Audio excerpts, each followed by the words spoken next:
Scarborough Town Council. Will you all rise and join me in the Pledge of Allegiance? I pledge allegiance to the flag of the United States of America and to the republic for which it stands, one nation, under God, indivisible, with liberty and justice for all. Thank you, and roll call. Councilor Alquist. Here. Councilor Holbrook. Here.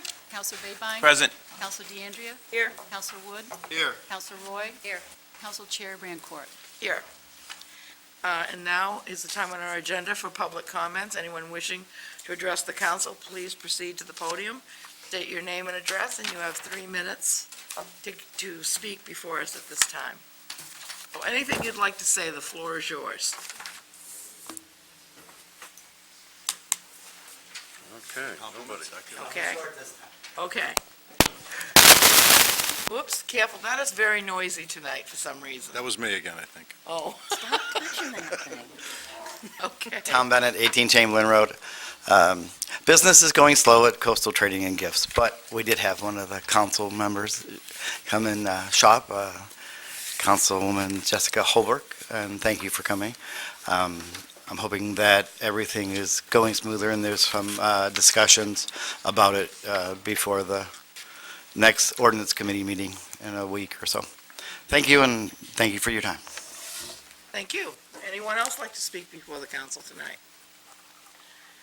Well, seeing none, I will close public comment, and we'll proceed to the minutes. Could I have a motion? Move approval of January 6, 2010 regular meeting minutes. Second. Discussion? Seeing none, all those in favor? Opposed, none. Adjustments to the agenda? And items to be signed, I have signed the treasurer's warrants, and now we will proceed to our first public hearing. Order number 10-03 is a 7 p.m. public hearing on the proposed amendments to Chapter 601 Traffic Ordinance, Section 29, Parking Restrictions. Okay, I'm going to open the public hearing, and anyone who would like to speak about the parking restrictions, now is the time to speak about it. Yes, sir, please go right up. If you would, thank you. Good evening, Madam Chairperson and members of the council. My name's Bill Donovan. My wife Molly, we live at 8 Morning Street, and I've introduced us through some correspondence to the board previously, so I'll jump right into it. A number of people got together this past week, a few days ago. I was invited to join them to talk about the amendments to the parking regulations, and it was suggested that if I started off, it might speed things up and try to cover some of the comments that everyone seemed to share. I'm only going to talk about the issue of changing the dates, not the issue of the no parking from Houghton to Pearl on Bayview. That seems to be unanimously supported, and so we'll limit ourselves to the date change.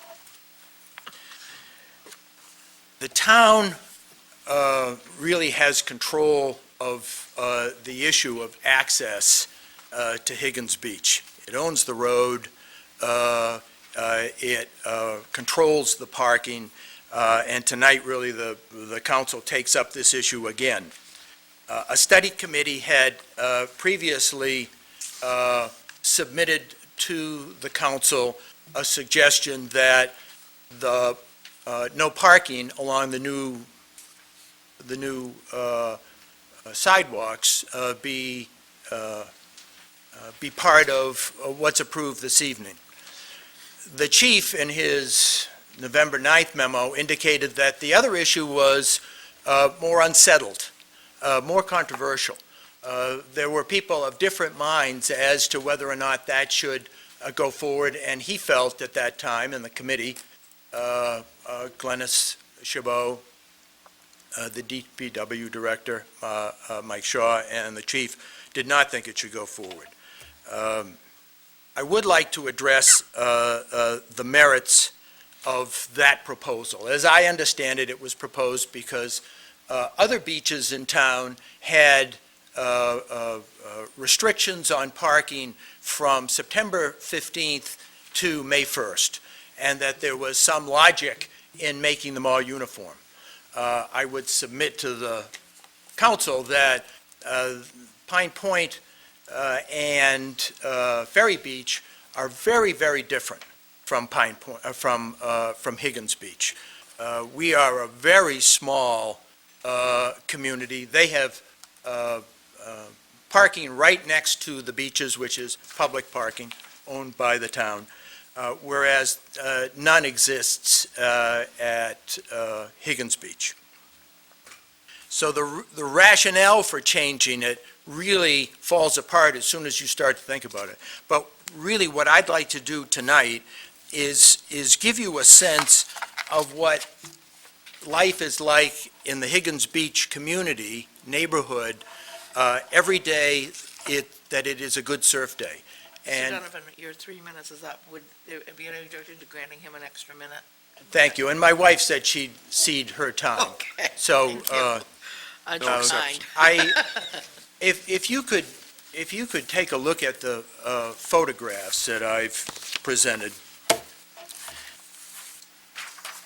This first photograph is what I would call a prototypical day when the surf is good. And the surf is good most of the time, often, frequently. And as you can see, this is shot from Pearl, looking down all the way to the end to Champion, and the cars go on all the way down the street. And as you can see, there's several people in wetsuits. If this is a typical day, they've just changed right there on the street. I've tried to note several violations of parking. You can see there are two handicap spots, one of which is vacant, the other is occupied by what is typically a car that is occupied by surfers. I live at the house that is on the far right-hand side, so I have this bird's eye view of what goes on there every day. And it's not untypical at all for handicap parking violations. I've noted at the end of the street, about 5 or 6 cars further down, a car parked all the way to the end of the corner, which is also indicated to be no parking by stripes, and makes for a very dangerous traffic situation. You can also see a car parked on the left-hand side where the pedestrian symbols are painted on the ground, and frequently we have parking on both sides of the street, as is indicated here, but frequently heavier than this during September, October, and November, and then again in April. So that's the first one. The second photo was taken by a neighbor from his living room on Bayview, and the third one is of a similar ilk. Again, people robing and disrobing. Thank you, Mr. Donovan. Your 6 minutes, I know it goes by fast, but it is up. Great. I'm going to conclude by saying, I do think that the parties can work together to resolve this constructively. And I mean, I have the greatest respect for the surfing organizations. It's the lack of control that they can exercise. And if we can come together to have an evaluation of this problem, I do believe that we could resolve this in a manner that would be satisfactory, not only to them, but also to the Higgins Beach neighborhood. Thank you, Madam very Chairman. much. Anyone else want to speak? Please, go right up. Name and address, please.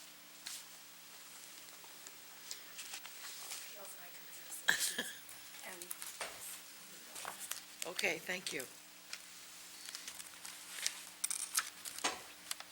Melissa Criffio, 31 Morning Street. Do I get 5 or 3? I thought public hearings were 5. Am I wrong? Oh, 3. Okay, I'm good on 3.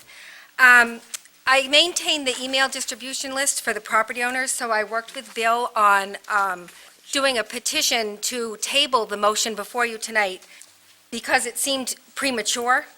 There was an email that I circulated, and it read in part, "Consideration of changes to the parking ordinance seems premature given that the town is in negotiations to purchase the parking lot. It seems that the best course of action is to request the council to table the discussion about this change until after the parking lot purchase has been completed and a comprehensive discussion can be conducted."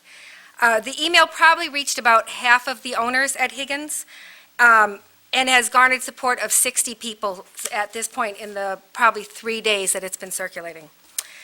Should the council choose not to table, I have a couple comments that I'd like you to consider, please. Any discussion regarding parking at Higgins Beach should acknowledge that there's high demand for the beach on any day with high surf.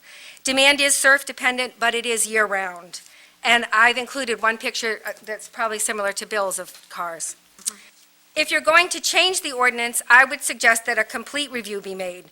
Currently, parking is technically legal on both sides of the streets, but it's a practical impossibility on the side streets. And I've included a couple photographs to show that. And it also creates an unsafe situation on Bayview, even though Bayview is wider than the side streets.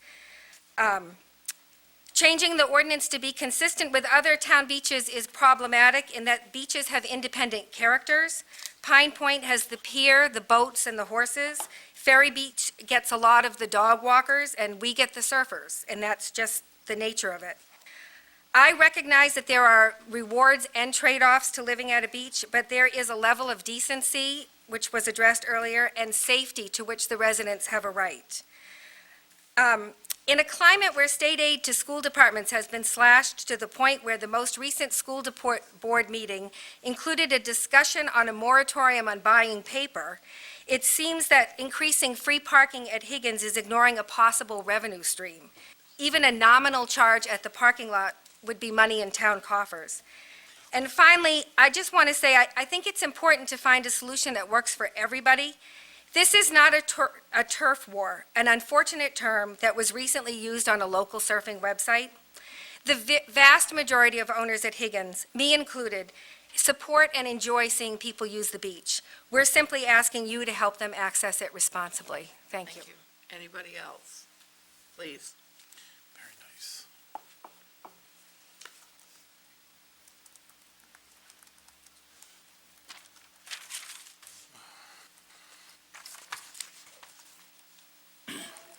Jack Kelly, 19 Oceanwood Drive. It's been some time, but I won't even take up the 3 minutes. I have 3 items.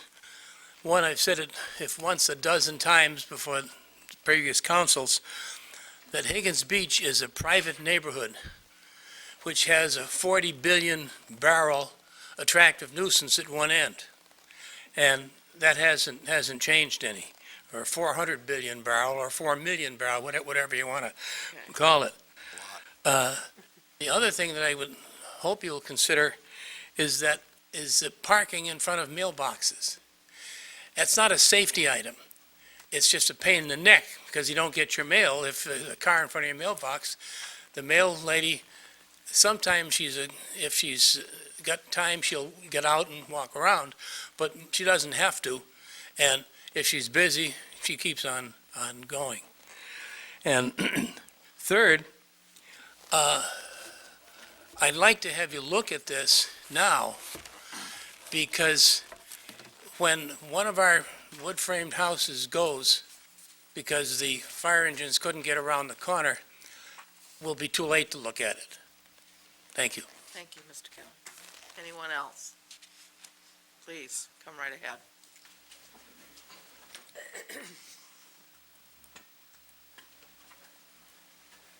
Good evening. My name's Douglas Lund Yates, and I live on Fowler Farm Road, so I have to drive there every morning. I go there every morning, in fact 6 a.m. every morning, to walk my dog. So I represent the dog walkers of the town, and there's quite a few of us. And there's a lot of us who actually drive and want to park there very temporarily, usually for a period of about 5-10 minutes, sometimes a little longer, depending on how the wind's blowing that morning. So I like to pull up on Bayview on the right-hand side there and just temporarily park there. We walk the dogs, we come back again, we get in the car and drive off. And I really enjoy that, and I'm there year-round. In fact, I was there, certain people here can vouch for that, at 6 a.m. this morning. And I love doing it. I love the beach. I love using the beach for all activities. By the way, I am a surfer as well. But it's primarily as a dog walker that I'm speaking here tonight. I would love to enjoy the beach every day with my dog. And it's a sad occasion when April 1st comes around and I can't walk the dog on the beach anymore. The dog misses it terribly, and I do too. So I totally support the changes in the parking. I would like to see the ability for me to go down there and park year-round, quite honestly, so I can use the beach with my dog. Thank you very much. That's all I have to say tonight. Thank you very much. Anybody else? Please.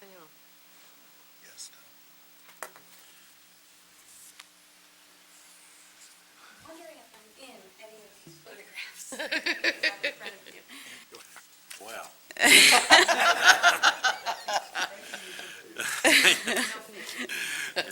Okay. My name is Janice Parenti. I'm a resident of Scarborough and the chair of our local chapter of the Surfrider Foundation. Can you give your street? Pleasant Hill Road, Thank you. 345 Pleasant Hill Road. And I wish that, along with a little thing that I wanted to say, I wish I had brought some photographs of Bayview on non-surf days. I didn't realize quite how much this was surfer targeted when I came here. But I think that's an issue to consider too, that there are people that are enjoying the beach on non-surf days, and they are parking along Bayview because that is public parking. Okay, back to what I wanted to say. For those of you that don't know the Surfrider Foundation, we're a nonprofit organization dedicated to protecting our waves and our beaches. We believe that the public should have access to the coastline for respectful enjoyment. Basically, we're a group of surfers, and we surf and we park at Higgins Beach when there is surf, because it's a great surfing spot. It's a valuable resource to the town in so many ways, not just surfing, obviously. Not only that, our volunteers work with the Higgins Beach community members, doing water quality testing during the summer months. We hold many beach cleanups. We're a part of Higgins Beach, and we care very much for its protection, as well as for its access. So I'm up here tonight to say that we support the work that the town has done in this area, including the sidewalks and the beach wall. You've obviously shown that, you believe that this is a public area to a certain extent, and want to protect it yourself. It's my understanding that this parking proposal streamlines the parking ordinances throughout the town beaches, and I think I heard that again tonight. So I support that effort entirely. But the perceived issues defined by the petition need to be looked at and validated, in our opinion, before they can be used to stifle any kind of public access to the area. And just lastly, we're proud of the many strong relationships that we have with the Higgins Beach community. And these people share our goals many of them share our goals of access and preservation. And we look forward to, like's been said earlier in the night, to working together, because that's what it's going to take. It's going to take us all working together. The carrot can't be dangled all the time about taking away public access. We just need to accept public access and work together to make it work for all of the facets involved. So, thank you. Thank you. Anybody else? Okay, seeing no one else, I'm going to close the public hearing.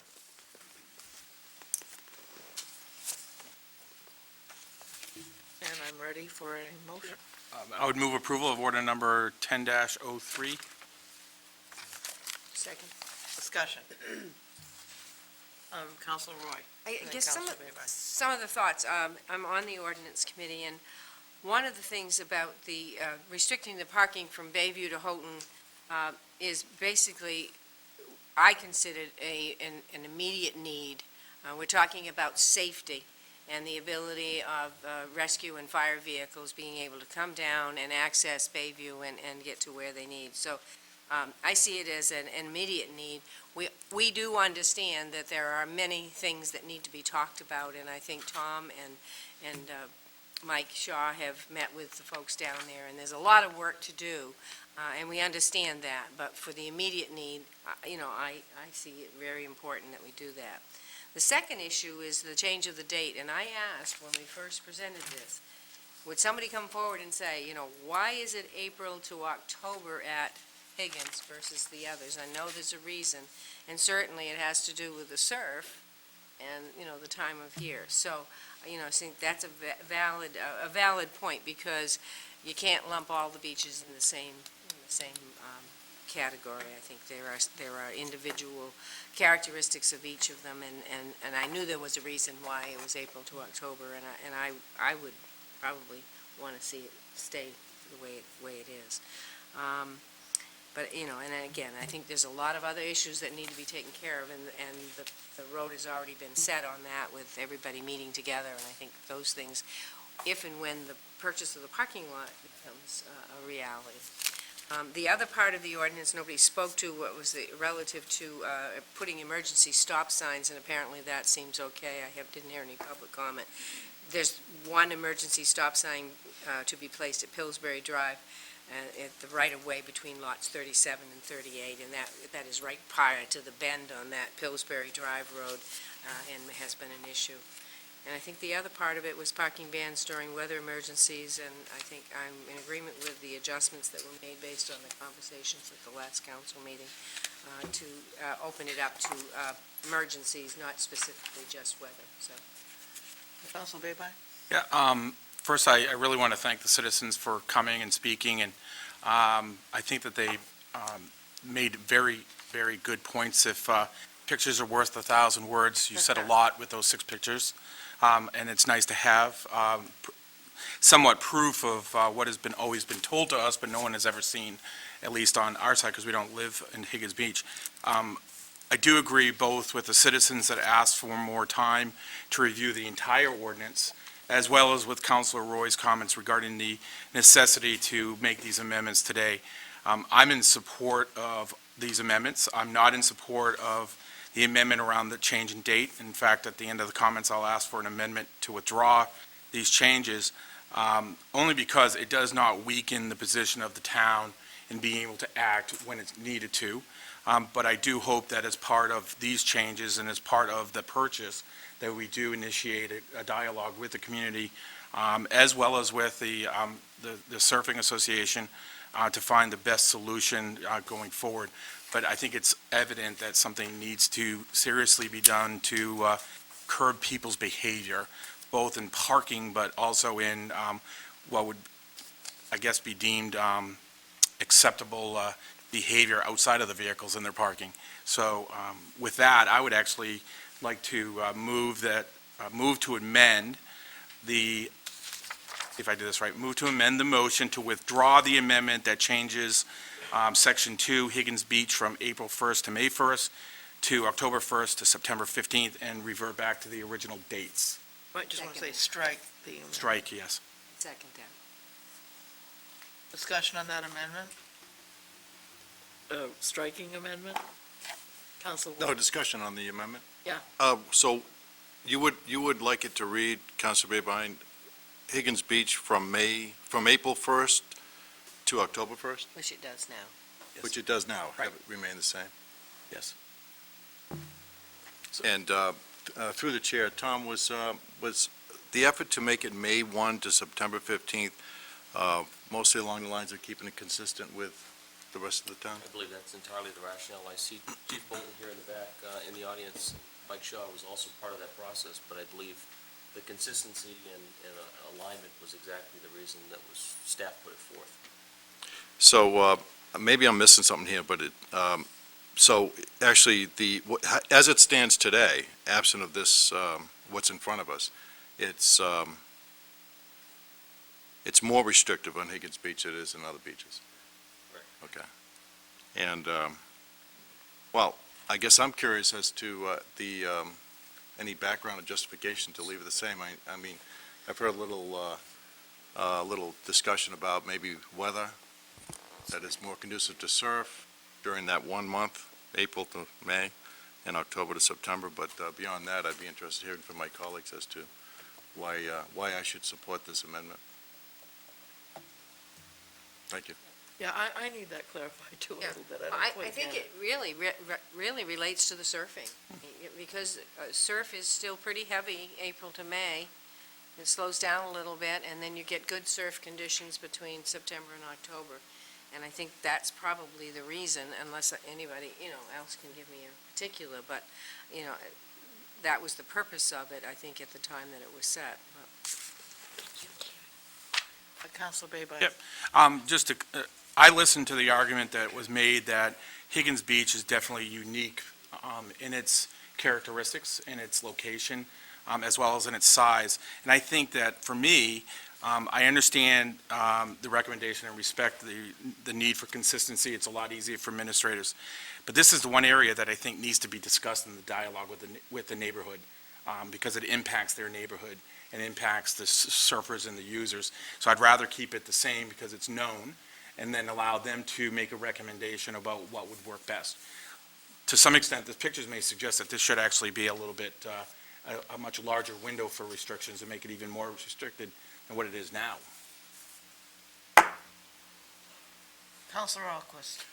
To Councilor Roy, was this debated and talked about and fleshed out at the ordinance committee? And Yes, we did talk about it, but we didn't have any input from public at that I ordinance see, committee, so I I wanted to see.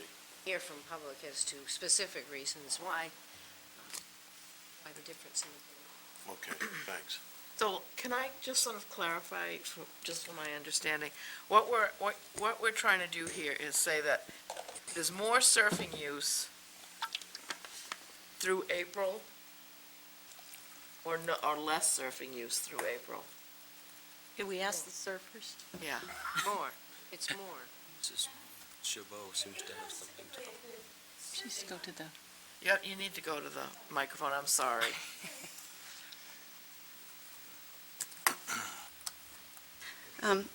Yes, April is typically a good surfing month. Okay. And September's a pretty good, And September to October. okay. I mean, and the way actually that it's been is that the town has been very lenient during the month of April, even though the restrictions have even been there. So we've, in all intents and purposes, we've really had parking there until May 1st. That's just another point. And you had your hand up maybe to clarify as well. I don't want to shortchange anyone from a clarification.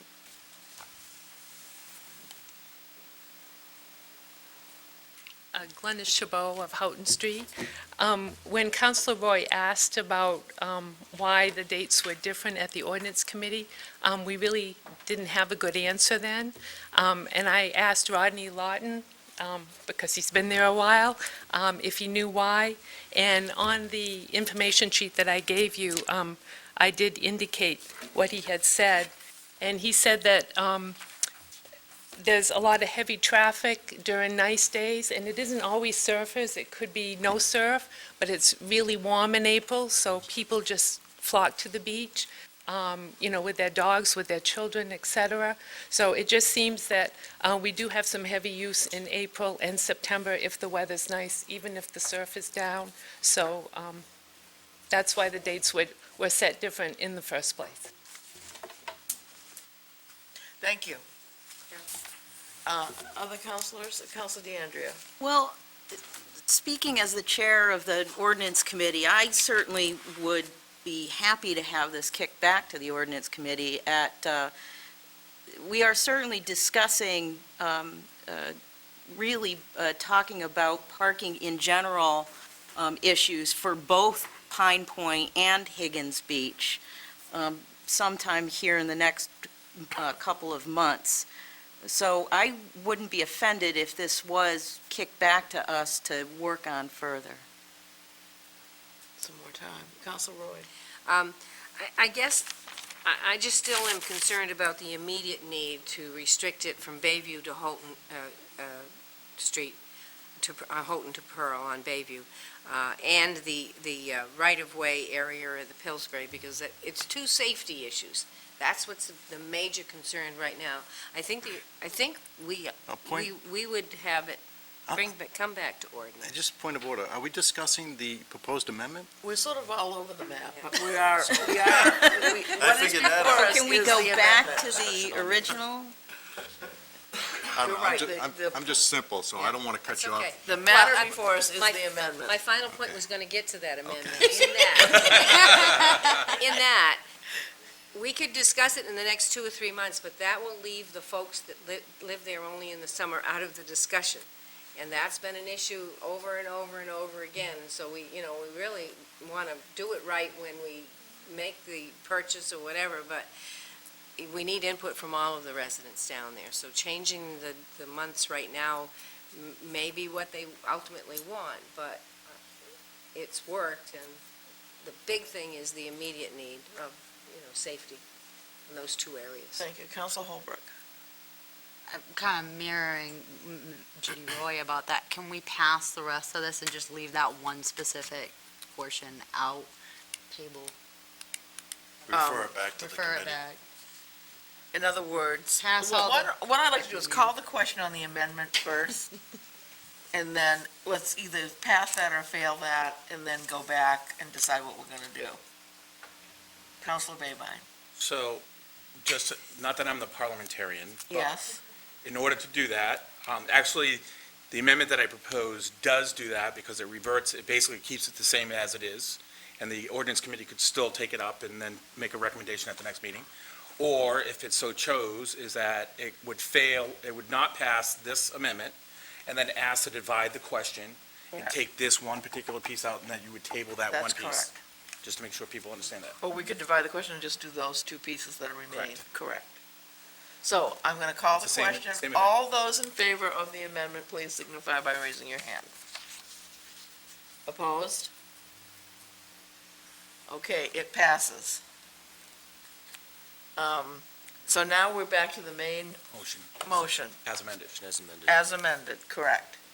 So, what is your pleasure? We have to The discussion. Oh, discussion? Discussion. Approval. Further Discussion as discussion? amended. Yeah, do you want to have a further amendment? Do you want to, No, anything else? I'll continue the discussion if Okay, that's yeah, proper. fine.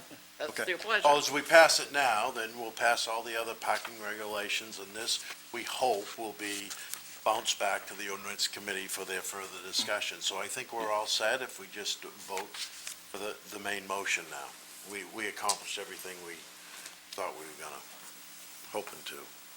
Yeah, I mean, the major thing was to accomplish was the immediate need for safety, both at Pillsbury and Bayview, and in any emergency conditions, so that the police and public works can do their jobs. Okay, anything else anybody wants to bring up? Council Wood. I too just want to thank the public for coming forward tonight and providing us with some additional data.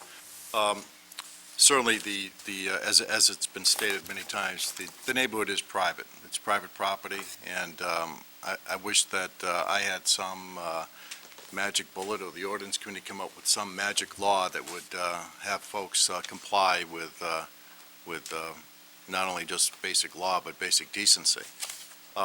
It seems to me that public disrobing, and I know the police chief is in the audience, I think that's probably against the law, disrobing in public. I'm thinking there's, could be cited for such a thing. Or have, Got an opinion on that, chief? if we don't have such an ordinance that speaks against that, maybe we should concentrate on that at our next meeting.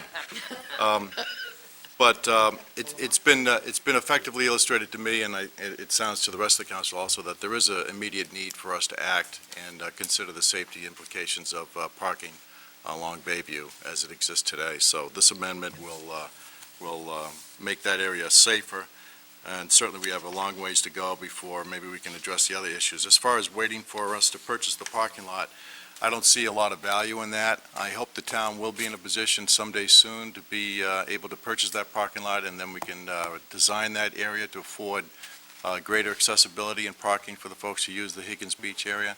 But I don't think anyone would argue that there is always going to be a challenge down in that area to accommodate all the folks that want to visit that area, and we just got to keep doing the best we can to make sure that folks' private property rights are respected, and that safety is paramount in our minds. So, and I think this amendment moves towards that direction. So, thank you. Yes. Thank you, All ma'am. right, Council DeAndrea. Yeah, I just want to make sure folks know where I'm coming from too here. I'm really hesitant to restrict more parking at our beaches. I really strongly feel that it's important that we make sure we move our citizens to the beach in a way that's accessible for everyone. I hesitate to charge everyone for parking. There are people just can't afford it, but could afford to go to the beach. I mean, it's one of those things that it's cheap to do with a car full of kids. And being a single mom, I can totally relate to that. There is nothing better than finding a free parking spot down at Pine Point and spending the day with my son. So I just want to make sure that we are meeting the needs of all of our residents by keeping access, at the same time creating a safe place for emergency vehicles to get down through too. I was very hesitant about moving this out of the ordinance committee. I was hoping that we could perhaps find a way to make that section of Bayview at least get rid of a couple of parking spaces to get trucks through, and still have some parking there. I had hoped we would have had a little bit longer to work on this, and I think we will have that opportunity to do that. I think it looks like it will pass as it is for this evening, and then come back for some more work. Anyone else? I have an additional amendment on item J, the parking ban during weather emergencies. And that would be on the third paragraph, if you are unsure if there is a parking ban or need to locate an alternate parking, off-street parking location, call our hotline, because we didn't say that there was any alternate parking location in town for people that I can see here, unless I misread it. I'm not aware that there is. There is, but we should have one. In other words, if you can't park in your yard and you can't park on the street, we should have at least, people can go to town hall or go to a schoolyard or something like that to park. I mentioned that at the last meeting about the Oaks in Portland. People go there to park if they can't park on the street. Yep. I don't see it happening very often in Scarborough because most people do have a driveway, but it occasionally can happen. And I'd like to have people know that they can call for an alternate There is parking location. There is a number there, it just doesn't say. It just that- doesn't say that. I'd like to make that minor amendment. So can you repeat what the amendment is? Just if there is a parking ban in effect, you can call our, if you're unsure or need to find an alternate parking location.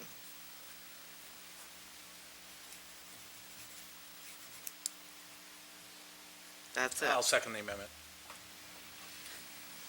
Discussion. Counselor Wood, discussion? Thanks. So it would read, if you are unsure or in need of an alternate parking location? Yes. No, it would be if you are unsure if there is a parking ban or, in effect, or need an alternate parking location. Okay, thank you. I'll support the amendment.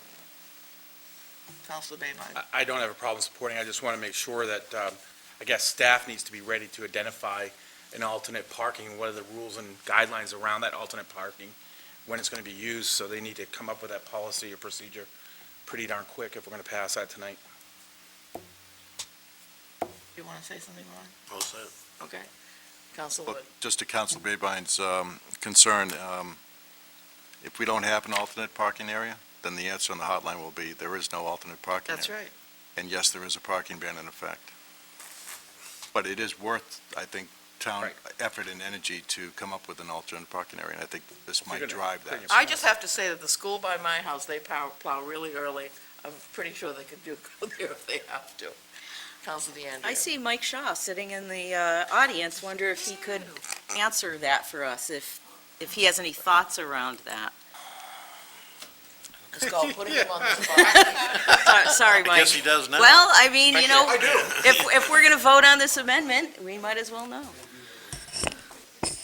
I would observe that, considering that at any night, whether there's a parking ban or not, from 2 AM to 6 AM, people can't park on the street, then by default, I would think that they should have a parking spot already picked out, and whether it's snowing or not would not play too much into it. So I don't, just an observation. Is there a spot in town that you could think of that could potentially be used as this alternate parking spot to be provided? Well, I mean, the easy piece is either the municipal lot or the school department, but, I mean, that would be something that would have to be checked on by the school department, I would assume, so. Again, like I said, it's, I guess, just to reinforce and thinking it through, like I said, 365 days a year from 2 AM in the morning till 6 AM in the morning, there's no parking, so, I guess. Yeah, I guess that'd be my thought, but, there are, like I said, there are a number of school lots that may be available, and that sort of thing, but then again, that would, hinder the snow removal operations of those folks as well. So I guess the other thing I would say is that, know that if you allow parking in a parking lot, then that will in some manner affect the effectiveness of the snow removal contractor to get the snow out of there. If by chance there is, the municipal building is opening in the morning, or the school is opening in the morning, or something like that, that'll have its own complications with it as well, so. I hear you. I would just, if I could, echo Mike's comments. I'm not sure if it's necessary, given the restrictions Mike mentions. Beyond that, I don't think we'll hazard a guess tonight as to which lot we designate. Clearly, there needs to be some coordination and thought that goes into that. That's not to say we couldn't come up with one. I'm sure we can, but not tonight. Thank you. Could this be something we could work on further? I think that's, yes, in the I could ordinance? actually withdraw this motion and have the ordinance committee work on this. I'll withdraw my second. Thank you. Move the question. You can't, we're doing our business, so we can't now. Anybody else have any comments? Thank you. Then let us vote on the main motion as amended. All those in favor? Opposed?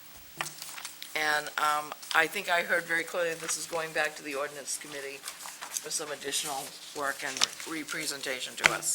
Thank you. Resolution 10-01 is a resolution in support of a community development block grant, a CDBG application on behalf of the Little Dolphin School.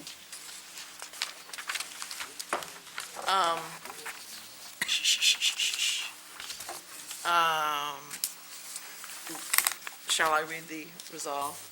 Certainly, if you wish. Okay.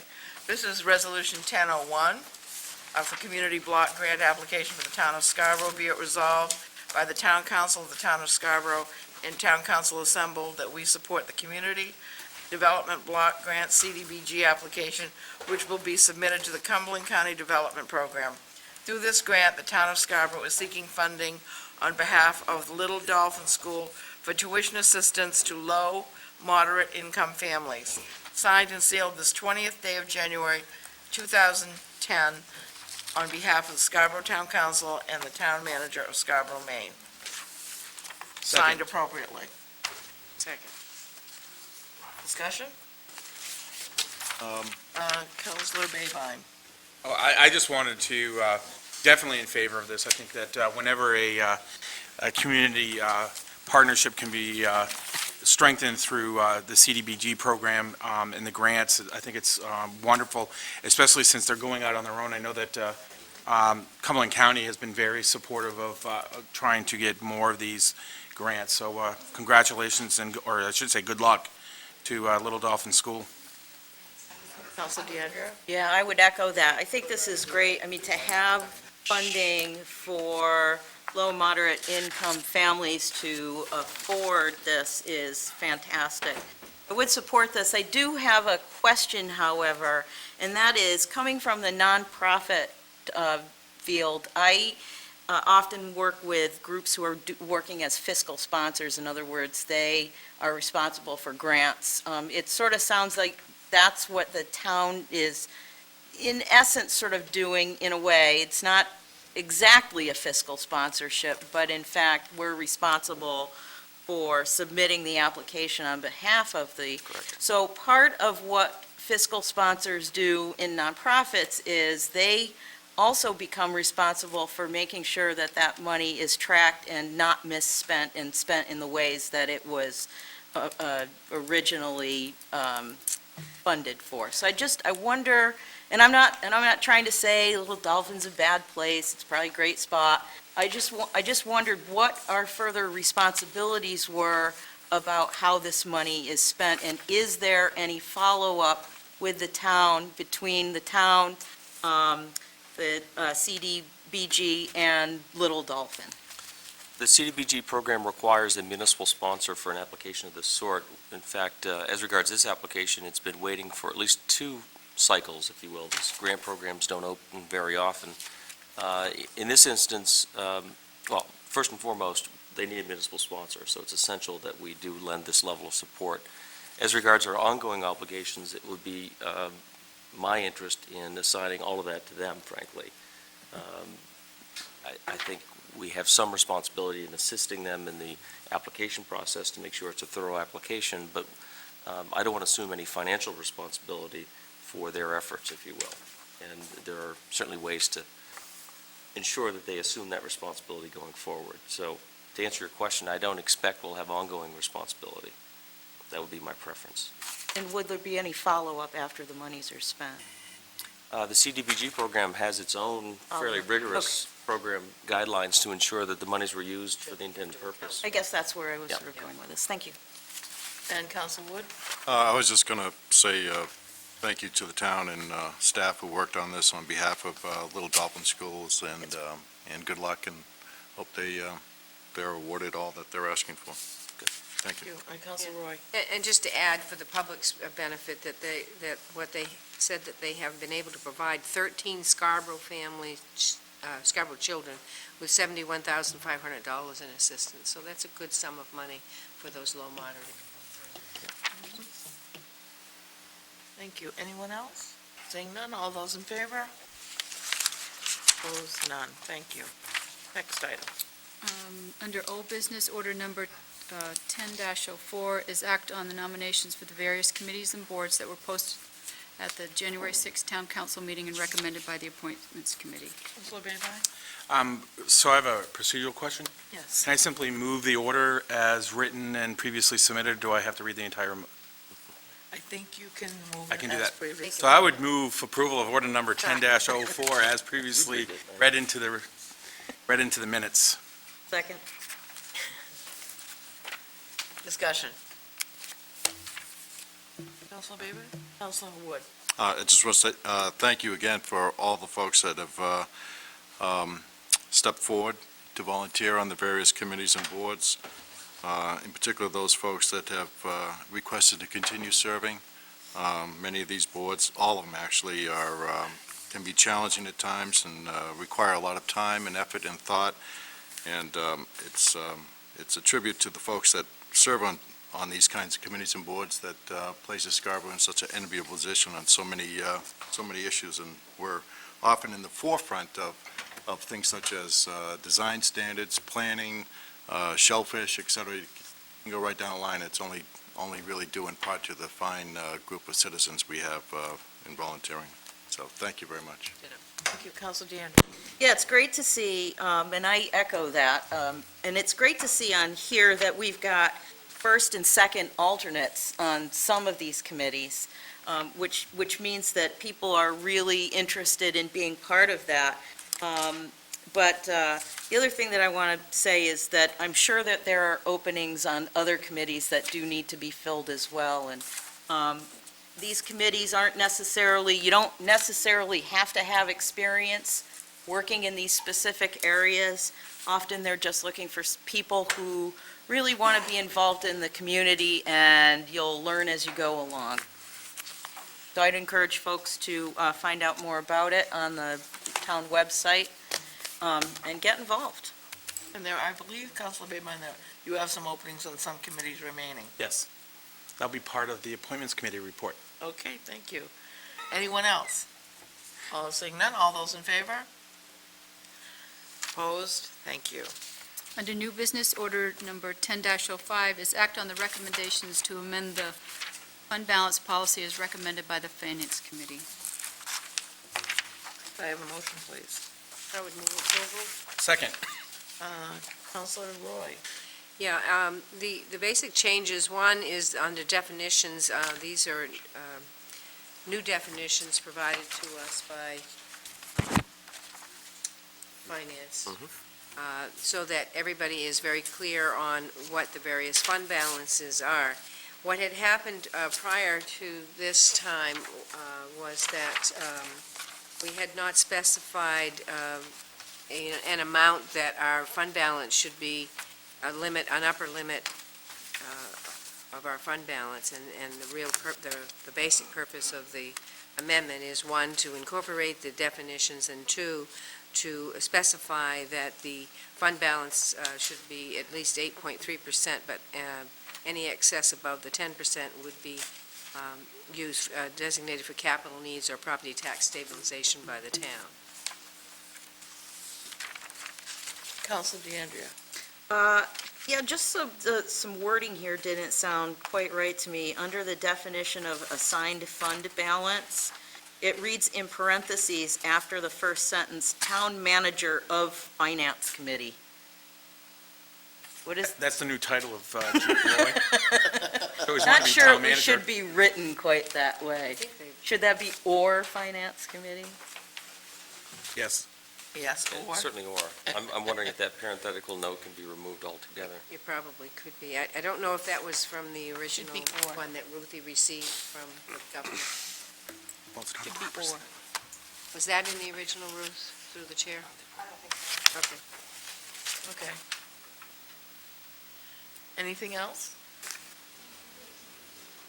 No, I think we all got to sit last week at a workshop and hear about our audit, and got some discussion on this, which I think was helpful to clarify it for several of us. So, Councilor Bateman. Yeah, I just wanted to first ask a question through the chair to the manager, if he had a copy, and he's passing it out, so it's perfect timing. Because I wanted to speak to this. What's being passed out to you is really, I'd asked from the manager, sorry, I don't need that. Earlier, it was to show a 5-year trend of where the town has been, both in its end-of-year fund balance, as well as after the allocation in the following year, what is the impact of our spending, in essence. And what the town manager has shown us here is what that trend is. I believe, if I'm correct, is that this is based upon the definition that we have today? Correct. So he has retroactively gone back and recalculated that over the past 5 years, even though the definition may have been different at different points in time, just to show an apples-to-apples comparison. For the citizens who can't see this, what this shows is that starting in 2006, at the end of the year, before next year's allocations, we have reached a high of 13.2% in unrestricted or undesignated fund balances. That went down to as low as 10% or 9.97% in 2010. There were some minor fluctuations in between that timeframe, but it has gone to as low as 9.97. Keeping in mind that our policy has said 8.33% is our minimum requirement. The allocation after, or I should say the fund balance as a percentage after the allocation in the following year was as high as 8.91% in 2006, and has gone now to 5.62% in 2010. So again, it shows that same fluctuation, that same change. Ironically, this tells another, at least for me being in finance, tells another story, and that is that cash is, has been very key for us to balance our budget, and it's getting less and less available based upon our policy. I'm very much in support of the redefinition and the new boundaries of this policy. I think that a good policy allows us to implement something that has minimal or very little impact to the current operating cycle. I think it also emphasizes that we have managed within these new rules over the past 5 years. Most critically, though, is that it sets a minimum so that we can never fall below that, which is we did not have that. So that floor is 5%, which we're now reaching. But it also sets a maximum, so we can't simply hold all that cash and not use it, which some could argue is a misguided leadership in not giving the money back to the citizens through tax relief. The best part of this, I think, is the creation of the tax stabilization fund. And what that does is that even though that's still calculated as part of the balance or the percentage, is that it will allow us over time to build up a fund that specifically is used for the purposes of reducing the tax rate. We inadvertently do that now because we use those funds and pass it through. But this is dedicated so that the citizens know this is what we intended. It isn't a shell game of, well, we're taking one patch of money from here, we're putting it over here, and we're doing this constant shuffling that gets a lot of citizens confused. So I'm very happy about what has been proposed. This has actually been in a work in process over the last two finance committees. So I really appreciate the old finance committee as well as the new and as well as the town manager. I did want to suggest that under operating budget, there's a spelling under adult learning. But I'm very happy. I think the 10% is right on. It was kind of hard coming up with the right number, but I think that the financials that the town manager have given us says that even though it was kind of a shot in the dark, it does work. Just if I could, it'd be a good segue. I just want to comment further. I'm glad Councilor Babine asked for this. I've been thinking of producing this, and all the credit goes to Ruth Porter, who produced it. I'm not sure how, frankly, fund balance was calculated in the past, and that's certainly one of the great things this new policy does, is going forward, we have a methodology so we can have an apples-to-apples comparison and really get a sense of where we've been and where we're going. As regards really our experience over the last 5 years, as Councilor Babine mentioned, there have been slight fluctuations, but fairly consistent for the last 4 years. Not surprisingly, the current year, as the council will recall, or many of you will, who were part of the budget process, there was a conscious effort to use a larger than average portion of our fund balance, really for tax stabilization. It was exactly that conversation. I would also note that for the 2010 year, that assumes, that's not an audited figure, so I believe it does assume what's been budgeted. It remains to be seen how much of that budgeted use of surplus we actually need. It may be all of it, frankly. So not surprisingly, we do see a dip down, and this will be very good information for the Finance Committee in the coming months, and the Council, I'm sure, will have to consider these issues with your next budget process. Thank you. Council Wood? Yeah, maybe a silly question, but I'm in favor of this amendment, certainly, and for all the reasons that have already been stated. But just to get a better grasp of it now, what's in front of us now is language, of course, and definitions, which is all well and fine. But what I'm looking at is when we reach an unrestricted fund balance percentage of greater than 10%, then this requires us really to move those excess monies either for assigned for capital needs or for property tax stabilization. So if we do our job right, 5 years from now, will there ever be an unrestricted fund balance percentage greater than 10%, really? I mean, it should likely be around 10%, unless we're really, struggling to stay above 5. But we won't see 13, 14, 15%, 12%. Is that true? That's correct. Okay, all right, very good. Thank you, Madam Chair. Council Babine? Well, I want to clarify, because you can have it on the first row, the first number, which is the unrestricted fund balance, where it shows a high of 13.2. You can, because at the end of the year, you go through your audit and you realize what your fund balance is. It's how you then allocate that excess in the following year. So it's really the net number that you need to look at and make sure that we never exceed 10%. So when you say net number, you're pointing the bottom line. The second row, that's unassigned fund balance. which is after the allocation in the following year. Okay, so it's likely that you might see it greater than 10%, but then the next line you'll see. Should not. Okay, very good, thank you. Council Baber. Yeah, I forgot to mention, there's actually one substantive change as well, which is on the, in section 2, 6th paragraph.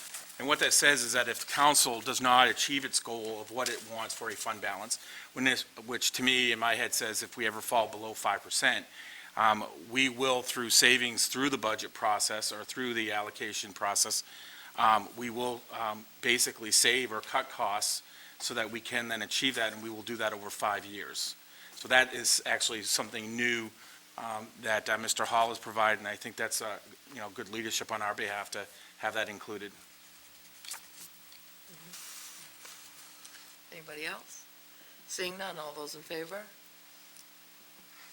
Thank you. And now we are on to non-action items, and we're going to have an update on the Payne Road West traffic calming and Dunstan Corner Yes. intersection improvement projects.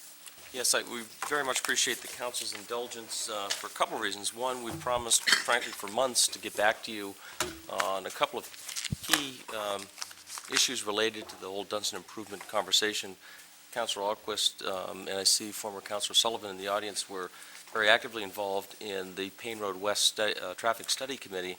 I see Mr. Bell here was a member of that committee throughout the process as well. A very important part of that whole committee process in the final report had to do with a series of improvements that were contemplated for the Payne Road section.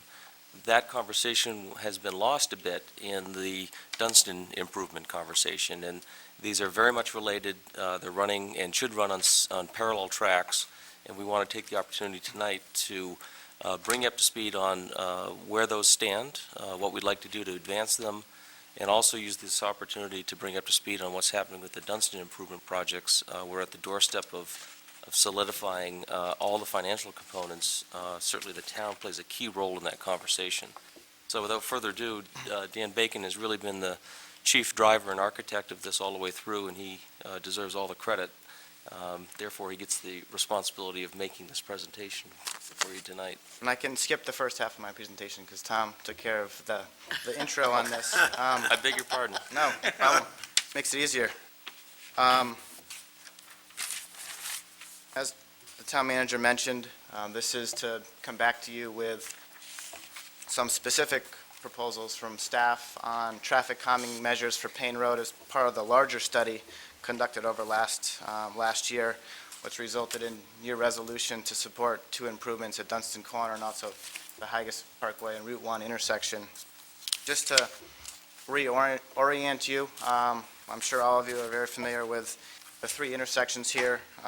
The lower portion of the screen is the Dunstan Corner intersections. Route 1 runs up to the Higas Parkway Route 1 intersection, both of which were part of the committee's work. Higas Parkway then connects up to exit 42, Payne Road, and the Higas Parkway intersection. And then the section of Payne Road, coined Payne Road West for study purposes between exit 42 and Dunstan Corner, which was a real focus of the committee's work, is the final section of roadway. And again, as Tom mentioned, the intent of the committee's work was to really examine ways to try to calm traffic on Payne Road West, hopefully reduce some of the volume of traffic on that section of roadway, improve the safety, and also the quality of life on the residential section of Payne Road. That was a key component of the study, but also in light of the town being in line for funding for Dunstan Corner improvements and needing to make some specific detailed decisions on what the intersection improvements should be to move forward. So the committee examined Dunstan Corner, as well as Higas Parkway and Route 1 intersection was drawn into the conversation as part of the initiative to get more commuter through traffic onto Route 1 and Higas Parkway as opposed to on that residential section of Payne Road. And as you know, the committee produced a report that outlined all of the ideas that were discussed, everything from disconnecting Payne Road to a lot less dramatic changes, and included some staff recommendations on which intersection plans to move forward with. and the council has that document. In October, we had a workshop, and then the council reviewed the report, discussed that wide range of alternatives and intersection improvements, and settled on what was considered alternative 8 for intersection improvements, which improved the Dunstan Corner intersection by maintaining access to Payne Road, but designing it in a way that potentially lessens the commuter through traffic on Payne Road, and the intent would be to divert 20% or more of the through commuter traffic that isn't interested in going to residential areas on Payne Road or businesses on Payne Road to use Route 1 and Haggis Parkway as opposed to that section of Payne Road. Given that there's a lot of dependency on improvements at Haggis Parkway and Route 1 to accept that commuter through traffic, so the plan involved some additional turn lanes at Haggis Parkway and Route 1 to handle that additional flow of traffic. The council signed a resolution, voted a resolution to support those 2 intersection plans so that town could move forward with DOT and PACs to secure funding and begin engineering. And the thing that we really didn't tackle were the specific improvements to Payne Road to calm traffic and to provide some relief there. And just to quickly recap the list of ideas in the report for Payne Road, there was a rather long list that the committee came up with and discussed from over the course of their study. One idea was establishing 4-way stops at key intersections along Payne Road. Another idea was to introduce landscaped islands in the vicinity of Cabela's to try to calm traffic, change the character of Payne Road from where it transitions from a commercial area to a residential area. Another idea that was talked about were installing some mini roundabouts at key intersections to slow traffic and again create gateways into more residential areas. SEDCO looked into directory signage as a part of a larger town-wide initiative to establish welcome signage to Scarborough and also signage that directs visitors and motorists to key parts of town, key destinations in town to try to emphasize Route 1 and Haggis Parkway and de-emphasize Payne Road. Some residents in the area brought up the idea of eliminating the passing lane, or the passing zone rather, on Payne Road between Flaherty's Market and the foot of the hill as you travel up into the residential area at Two Rod Road and Heritage Acres. Another accessory improvement was to extend the town's coordinated traffic signals down into Dunstan to improve the flow of traffic and efficiency of traffic along the entire length of Route 1. So, taking all those ideas and recognizing that some of those are really dependent on the improvements at Dunstan Corner, and in staff's view, some of them need to wait until the Dunstan Corner improvements are made. Our initial thoughts, ideas, and recommendations for council and public consideration for Payne Road is 1, to explore eliminating that passing zone, and that requires a petition to Maine DOT. It's a Maine DOT roadway, and there's a process to go through to have that passing zone designation eliminated. The town manager's begun that process with a letter to the Region 1 engineer. Again, this was brought up by residents suggesting that there's an opportunity to pass. That often induces higher speed of travel, invites speeding along that section of roadway, and this could lessen that potential.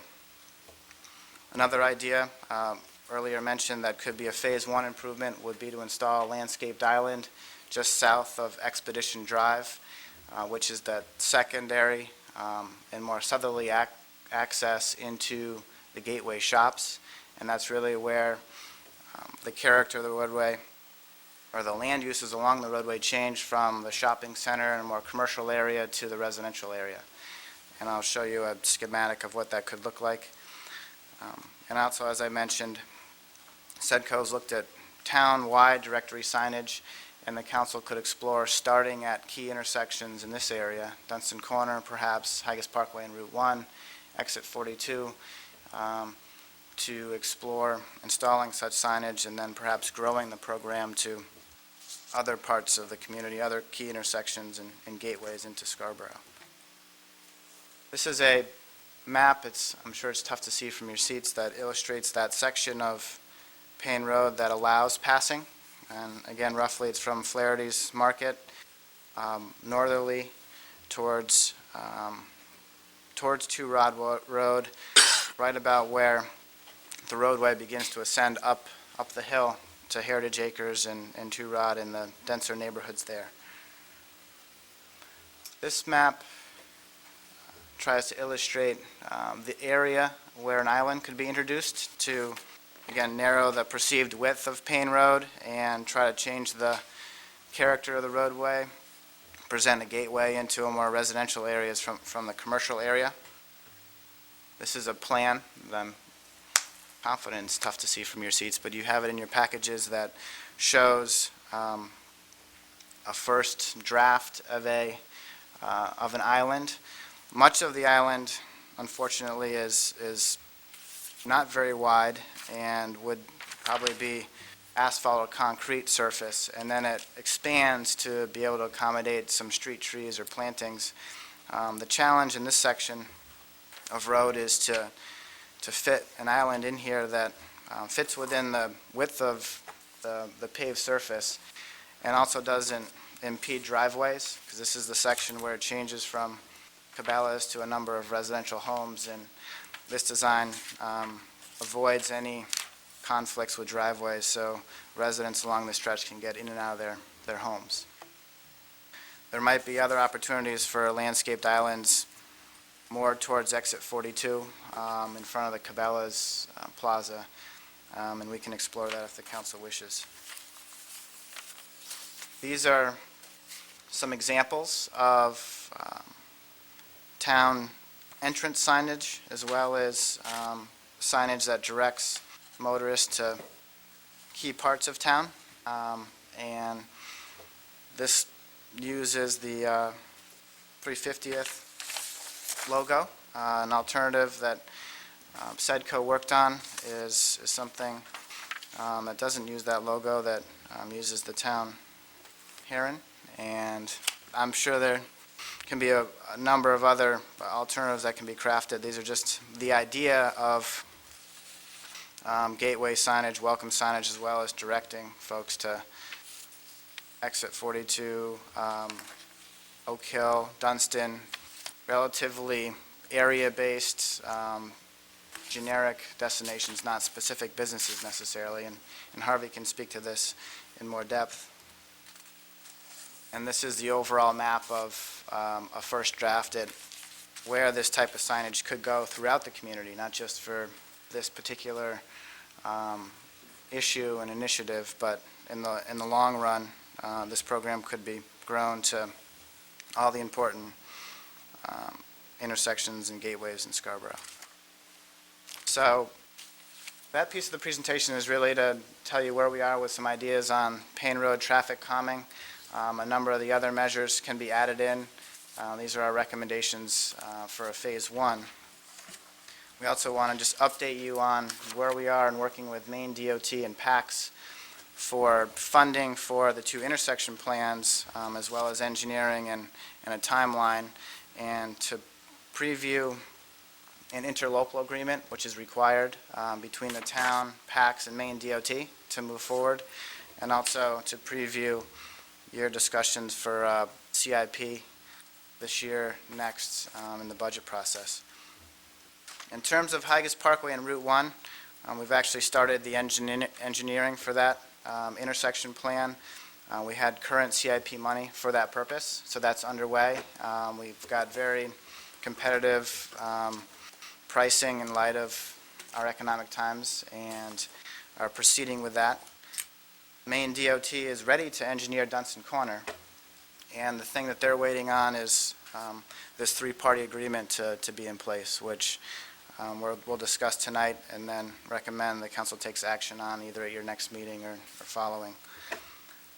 And the three-party agreement, like I mentioned, is between PACS, Maine DOT, and the town. It includes the cost-sharing formula, the timing of the funding, the public process required, and also conditions on withdrawal, should Maine DOT withdraw from the project or the town. And this three-party agreement only applies to the Dunstan improvements, but the Higas Parkway Route 1 improvements are integral to this whole transportation plan, but will be the responsibility of the town. And Maine DOT and PACS aren't involved, but for review of the design by Maine DOT. So for the Dunstan project, with this new design endorsed by the council last fall, is a $3.35 million project. PACS and DOT are funding under this agreement 75%, which is $2.51 million, and the town's required to match the remaining 25%, and that's $837,000. That project's slated to be funded by Maine DOT and PACS in fiscal year 12-13. The money could be available in the fall of 2011, fiscal year of the fall of 2011.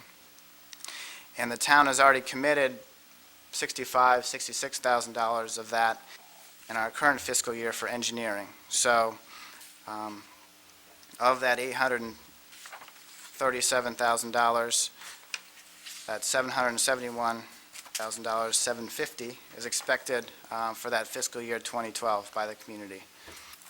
And as part of this agreement, the town's also responsible for any cost overruns. The Higas Parkway Route 1 improvements would be 100% responsibility of the town. The Phase 1 improvements are estimated at $1.96 million, and Phase 2 are estimated at $724,000. And tonight and at future meetings in the CIP process, we want the council certainly to consider whether Phase 2 is appropriate now or later. There could be some cost savings if it's accomplished now. At the same time, it's a significant price tag for this project. So that certainly needs to be discussed in terms of timing of Phase 2. And right-of-way acquisition is necessary for the Higas Parkway Route 1 improvements, and that's estimated at $400,000. In terms of timing of construction, given that we're engineering Higas Parkway and Route 1 right now, there's the opportunity to do the improvements potentially in the fall or next year, if the council is comfortable with that. And given the work of, or lack of work of contractors right now, pricing could be very competitive. There's one advantage of acting soon, and also limits exposure to overruns should this be delayed for a number of years. There's another advantage in terms of doing Higas Parkway Route 1 intersection before Dunstan Corner, in that commuters and through travelers may get used to using that route, Route 1 and Higas Parkway, given that Dunstan Corner and Payne Road access may be cut off or very challenging and delayed. So there could be some change of habits if Higas Parkway Route 1 improvements are accomplished a year or two earlier. And this screen provides the price tag for the entire project, Dunstan Improvement Project, which includes Higas and Route 1. In terms of the town's responsibility, again, Dunstan, roughly $770,000. Higas Parkway Route 1, Phase 1 is $1.9 million. Phase 2, $724,000, and then that $400 of right-of-way costs for that intersection. So an overall price tag of roughly $3.8 million.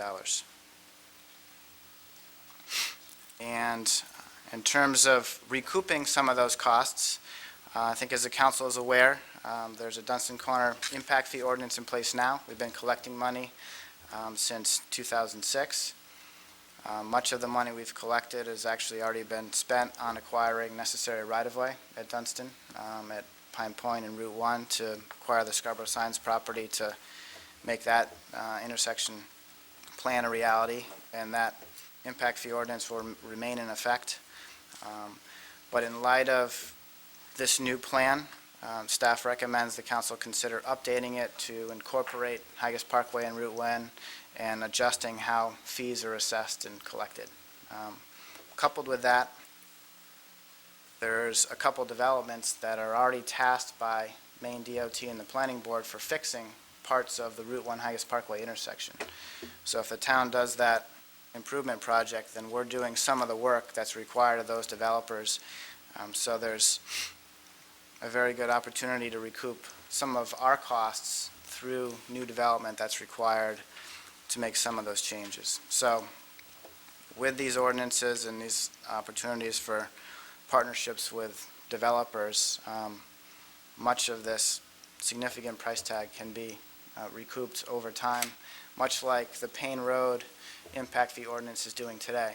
A lot of the improvements around Sam's Club, Walmart, et cetera, were done, as many of you know, in the late 80s, early 90s. The impact fee ordinance is assessing new development fees to help recoup those costs that the town and Maine DOT fronted 20 years ago. So with that intro, I'll turn it back to the chair. Discussion, questions? Councilor Babine. So through the chair, I'm not sure if the manager or Mr. Bacon can answer. The third bullet under number 1 talks about the town's responsibilities, which is the 25% of $837,500. The last sentence I wanted some clarification around, which talks about that any project costs exceeding $3.3 million would be borne on the town, that we would have to pay for that. I was wondering two things. One is there must be a contingency portion within the entire project. And I was wondering, is it 10% of the entire project? I mean, most construction projects I've seen. There's a 20% contingency 20%. in Okay. the estimates for both intersection plans. Based on that level, I'm not even going to ask my second question.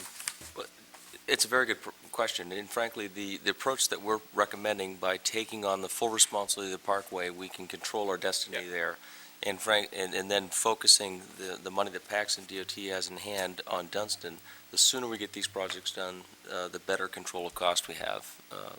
Delays will cost, and as Dan mentioned, the conditions are perfect for bidding. Whether they'll be in 2012 still that way, we'll see, but that's a very important point for us to be aware of, but we've tried to provide for that by way of reasonable contingency in that estimate, and then also pushing this project as soon as possible.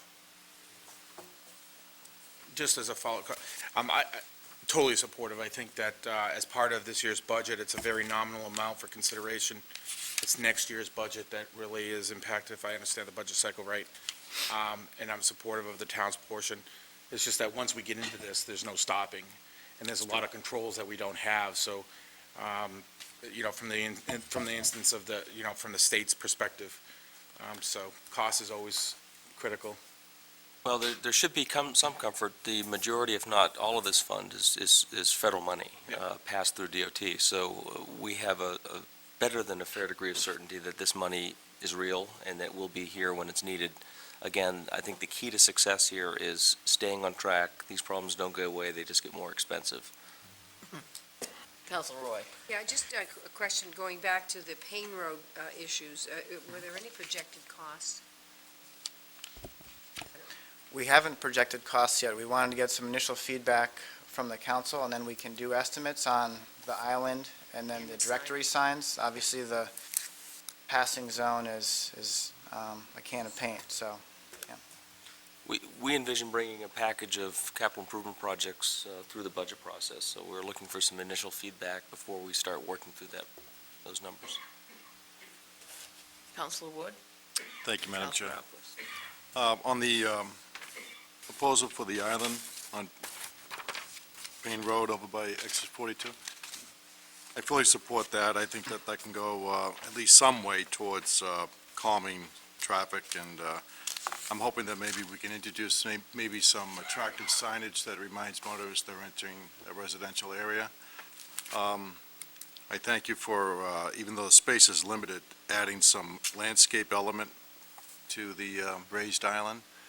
And I think I heard you ask, if you will, if the council is in favor that you would explore further opportunities to landscape the islands as you move towards exit 42, and I would be in favor of that as well. No passing is, in my mind, pretty simple and easy to support. Not only is it really, I never saw that stretch of road as conducive to passing anyway, and certainly downhill, and it just doesn't make any sense that it ever was passing, and I appreciate the efforts that you made. I've read the letter that the town manager authored, asking that the DOT support that effort. Certainly, if the DOT is slow in answering that, if Mike Shaw wanted to go ahead and stripe it, no passing, I'm sure nobody would be opposed to that.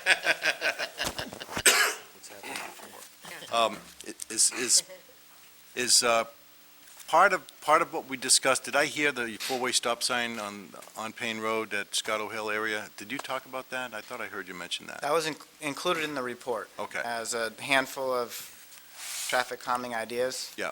That intersection, as well as Two Rod in Payne Road, and perhaps even the Bonnie Grove subdivision in Payne Road. Well, you're asking for input, are you not, or comment?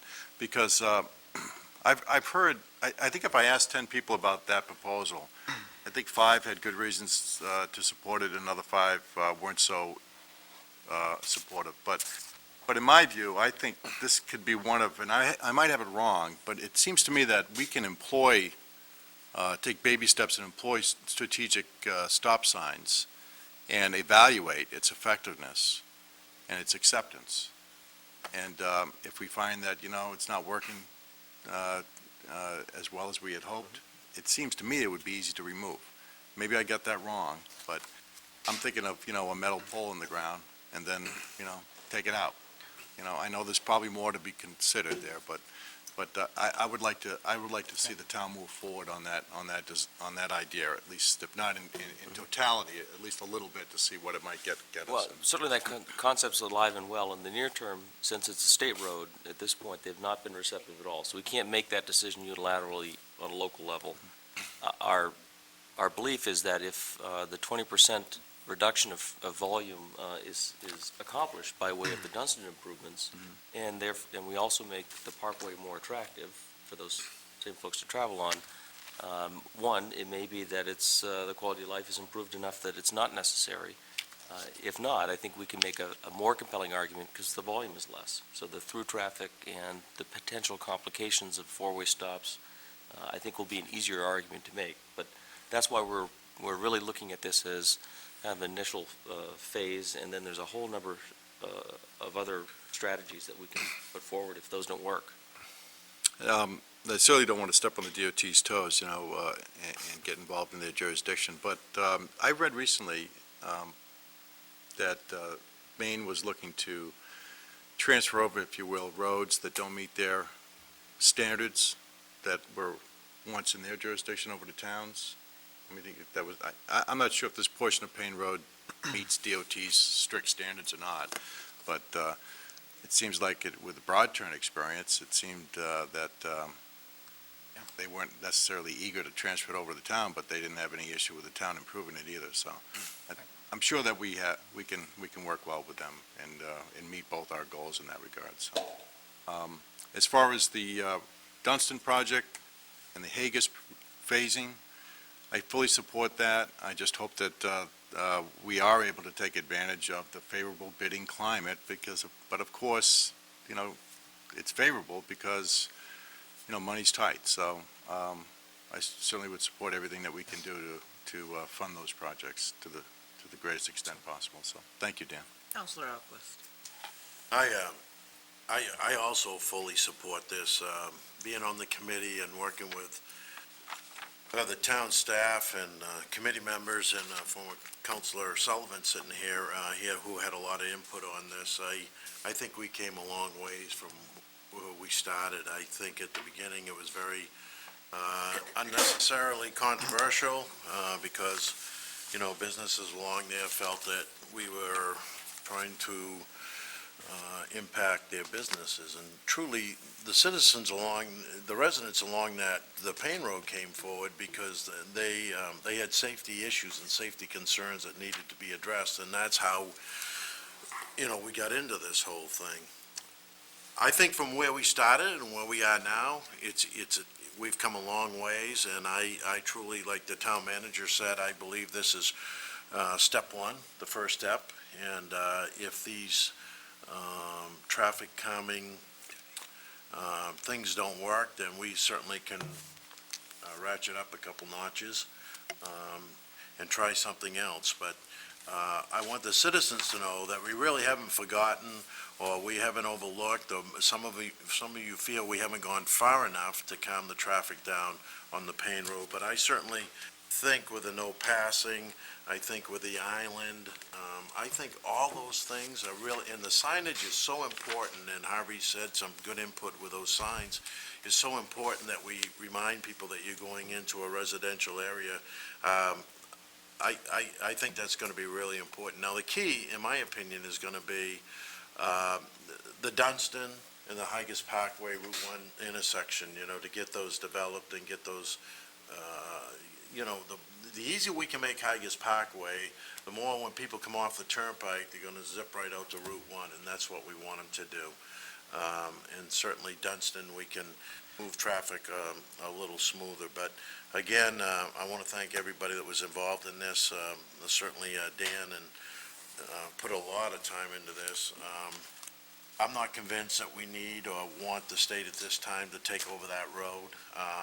That was discussed, Mike. There was a lot of discussion about that, and I think we probably make changes more easily if, or they can make changes more easily than we can, and I think we ought to be cautious before we move in that direction. But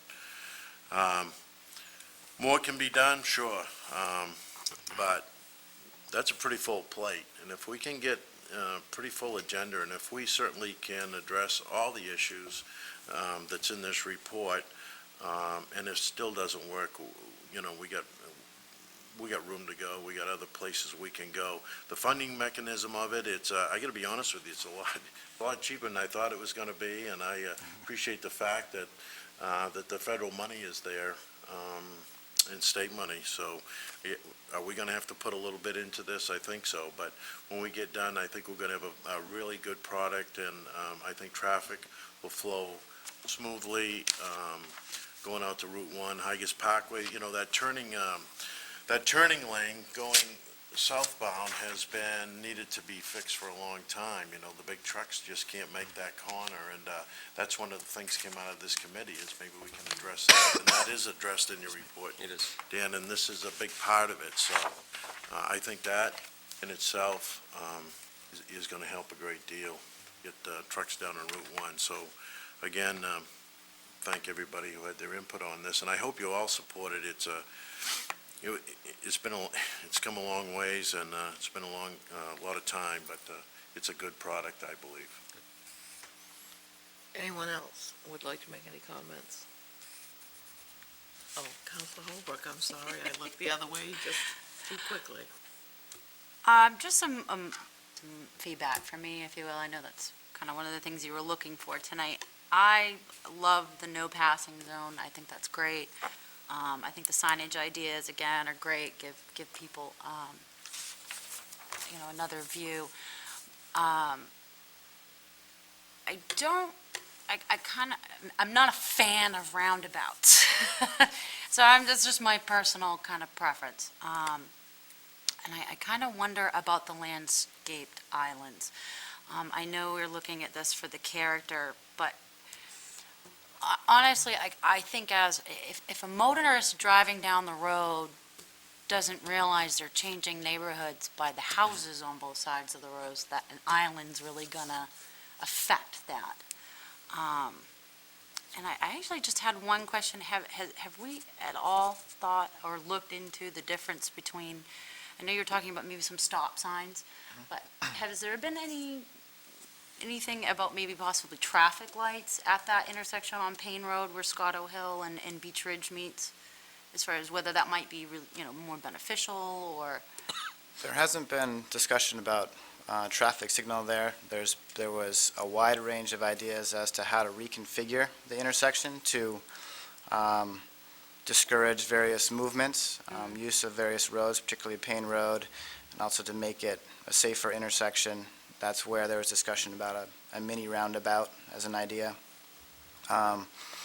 Currently, I don't know that it triggers the necessary warrants for a traffic signal. There's a whole state process to establish a traffic signal on a new location, and I can check with the traffic engineer on that question. I don't think it triggers the warrants for a traffic signal, but I don't know for sure. But there's a lot of discussion on other changes to the intersection, not a signal. Councilor Alquist. I just wanted to mention, Councilor Holbrook, about the island. The whole idea of that is to, have some landscaping in there, so you have the visual effect that you're going into a residential area. And that's, I think, from our discussions with Dan and different places, it's very effective. When you have things like sidewalks, like we put into Dunston, that really has a traffic calming effect. So, there was a lot of thought and a lot of discussion, and we thought that would be really helpful coming out of that commercial area, that retail area, and coming right into a neighborhood, that would really help slowing things down. And the other comment is traffic lights, I think, would be very controversial. We discussed a lot of controversial things. I think traffic lights is a red light. Yeah. And to the landscape island discussion, one of the challenges with the current design is just its limited size. I mean, if it's a number of islands or medians in a row, you can think of Scarborough Gallery has that center boulevard. At least for some percentage of motorists, it's a calming mechanism because the roads feels narrower, even though it's a pretty wide roadway with a shoulder. But just with the current plan, it's a really short section of landscaping. So if there's a way to tack onto that, either towards exit 42 or after this location, I think it's going to be that much more effective to provide just a longer stretch of greenery and narrower perceived roadway. But You're never going to give me a chance to speak. Oh, yeah, no, please go go. ahead, Councilor Wood. No, I've already spoken once, Okay. so please. I just wanted to say that I do, I'm very happy with what you're proposing here for Payne Road. This has been, I'm certainly, I've been part of the discussion of the Higas improvements, the Route 1 improvements, and the Dunston improvements, but I think the whole purpose of the original committee was to deal with Payne Road and that sort of disconnect there, and I think this begins to do it. And I've really been looking at places where I've traveled and where I see these, there are many larger cities than Scarborough, Maine, that have, businesses and then go right into a residence. And they make a very clear distinction by having islands with trees or really narrowing the road fairly abruptly. And we're not doing anything, what I would consider radical here, but we are, I think, and so the more islands you can put in, I think that stretch that out and make it a more attractive area for residents as we move down Payne Road, I think that makes a lot of sense. And if I'm not mistaken, if I look at the map, Dan, you're putting an island on the other side of the turnpike? That's not already there. That island isn't already there. This is a new island? Or am I completely off the That's beaten path? Expedition Drive. Okay. that Expedition Drive is that back entrance to Oh, okay, all right. the retail buildings. Yep, okay, yep. Sorry, I misread Yep. the map. But I do think having a treed or shrubbed, whatever you want to call it, island will really help. And if we have to break them up, I think that's fine too. Mike's going to kill me after the meeting, but that's all right. Snow removal and maintenance. Well, there always is some give with some take. Mr. Wood. Thank you, Madam Chair. I think that folks that travel to, on Route 1 to Falmouth can see a really nice example of landscape island in Route 1 there. I go to Family Ice a couple times a week in the morning, and I think that was really well done, and it's effective.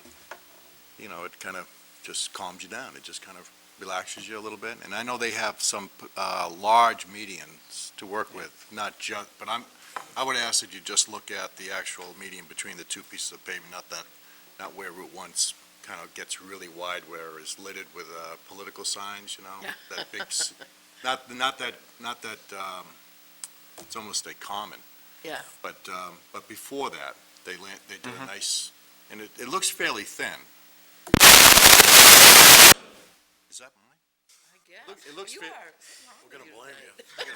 I'll put my hands. It looks fairly thin, but I think if we can replicate that in some way, I think that'll work well.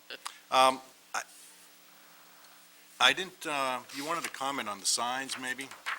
I know we probably don't want to get into who wants this and who wants that, but I was just curious how this sign, how does it achieve its reflectivity? This bottom one here, is it a plexiglass material, or? It's a shiny material. Oh, okay. And those are just examples Sure. to show you the idea of size and how they might work. They're not proposed. No, I understand that, but I do like the concept. I think the more places that we could put something like that, I think speaks to really what we're talking about in many ways, about, you know, making people aware that they've arrived, you know, in Scarborough, and woe is you, you're leaving, maybe, but I like this. This works really well for me at the couple places that we have some similar signs, so appreciate that. Thank you, Madam Chair. Just if I could, as regards signage, staff acknowledges that we still have a lot of work to do in this. This is really just a first take at it. I think we'll be meeting over the next couple of months. If there's any members of council that want to be part of that process or be clued into our steps, we're all ears. We really see this as an opportunity, maybe a springboard for a town-wide campaign, and that's what that second map, or the town-wide map, shows. This is not going to be a simple or cheap endeavor if we expand it town-wide. So it's something that we ought to make sure is well thought out and something we can all agree on going forward. Might be able to maybe have sponsorships. Possibly, sure. If there's no more discussion, I'll just Thank you. want to just mention the next steps along the way here. Dan and I will represent the town tomorrow at the PACS Policy Committee. It's really the final vote. We expect they will endorse what the Executive Committee of PACS has mentioned, which is the $2.51 million for this project. They'll also be approving the three-party agreement tomorrow, so we would like to bring that three-party agreement back to you at your next meeting. And it's really essential, in our view, to keep moving forward, and that is the best demonstration of our commitment to this project. Beyond that, Dan and I and other staff will be working on updating the impact fee ordinances over the spring, and you can expect to see them sometime, perhaps early summer or earlier. And lastly, there'll be a series of capital improvement project proposals that will put numbers to the sorts of things that you saw tonight in kind of a concept form. So that's where I see us going over the next couple of months. Thank you. I just want to throw one other thought that really has nothing to do with Payne Road, but it kind of speaks to all the sign issues we've been talking about in town. And one of the really interesting outcomes, I think, of our 3 meetings on Pine Point was issues of perhaps signage in our little park down there as well, and talking about maybe historical signs in our town too. So there's a lot of interest in this in general, so I think this is a topic that we'll see a lot more discussion as time goes on. Very well. Okay, thank you very much, Dan. We Thank you. appreciate it. Thanks, Dan. And now we're moving on to standing and special committee reports, and I'll start with Councilor Alquist. Yeah, start right here. Tomorrow I'm going over to the Eco Maine board meeting, and then next week I'll be attending the Cumberland County Anniversary Committee meeting next Friday. Thank you. Councilor Holbrook? Charter Review met on the 12th of January, and actually they'll be meeting again tomorrow, Thursday the 21st at 8:30, and I should be attending that as well. Great. And Councilor Babine? I have really no report right now for the appointments. There are vacancies, of course, on several committees. If you visit the website as well as Channel 2 or 3, I can't remember which one it is, they are posted there as well. If I hear from the town clerk's office that we have applications, I would like to pencil in a tentative meeting with the appointments committee at the next meeting, a half an hour before the regular meeting, subject to cancellation if there are no applications. Counselor Roy.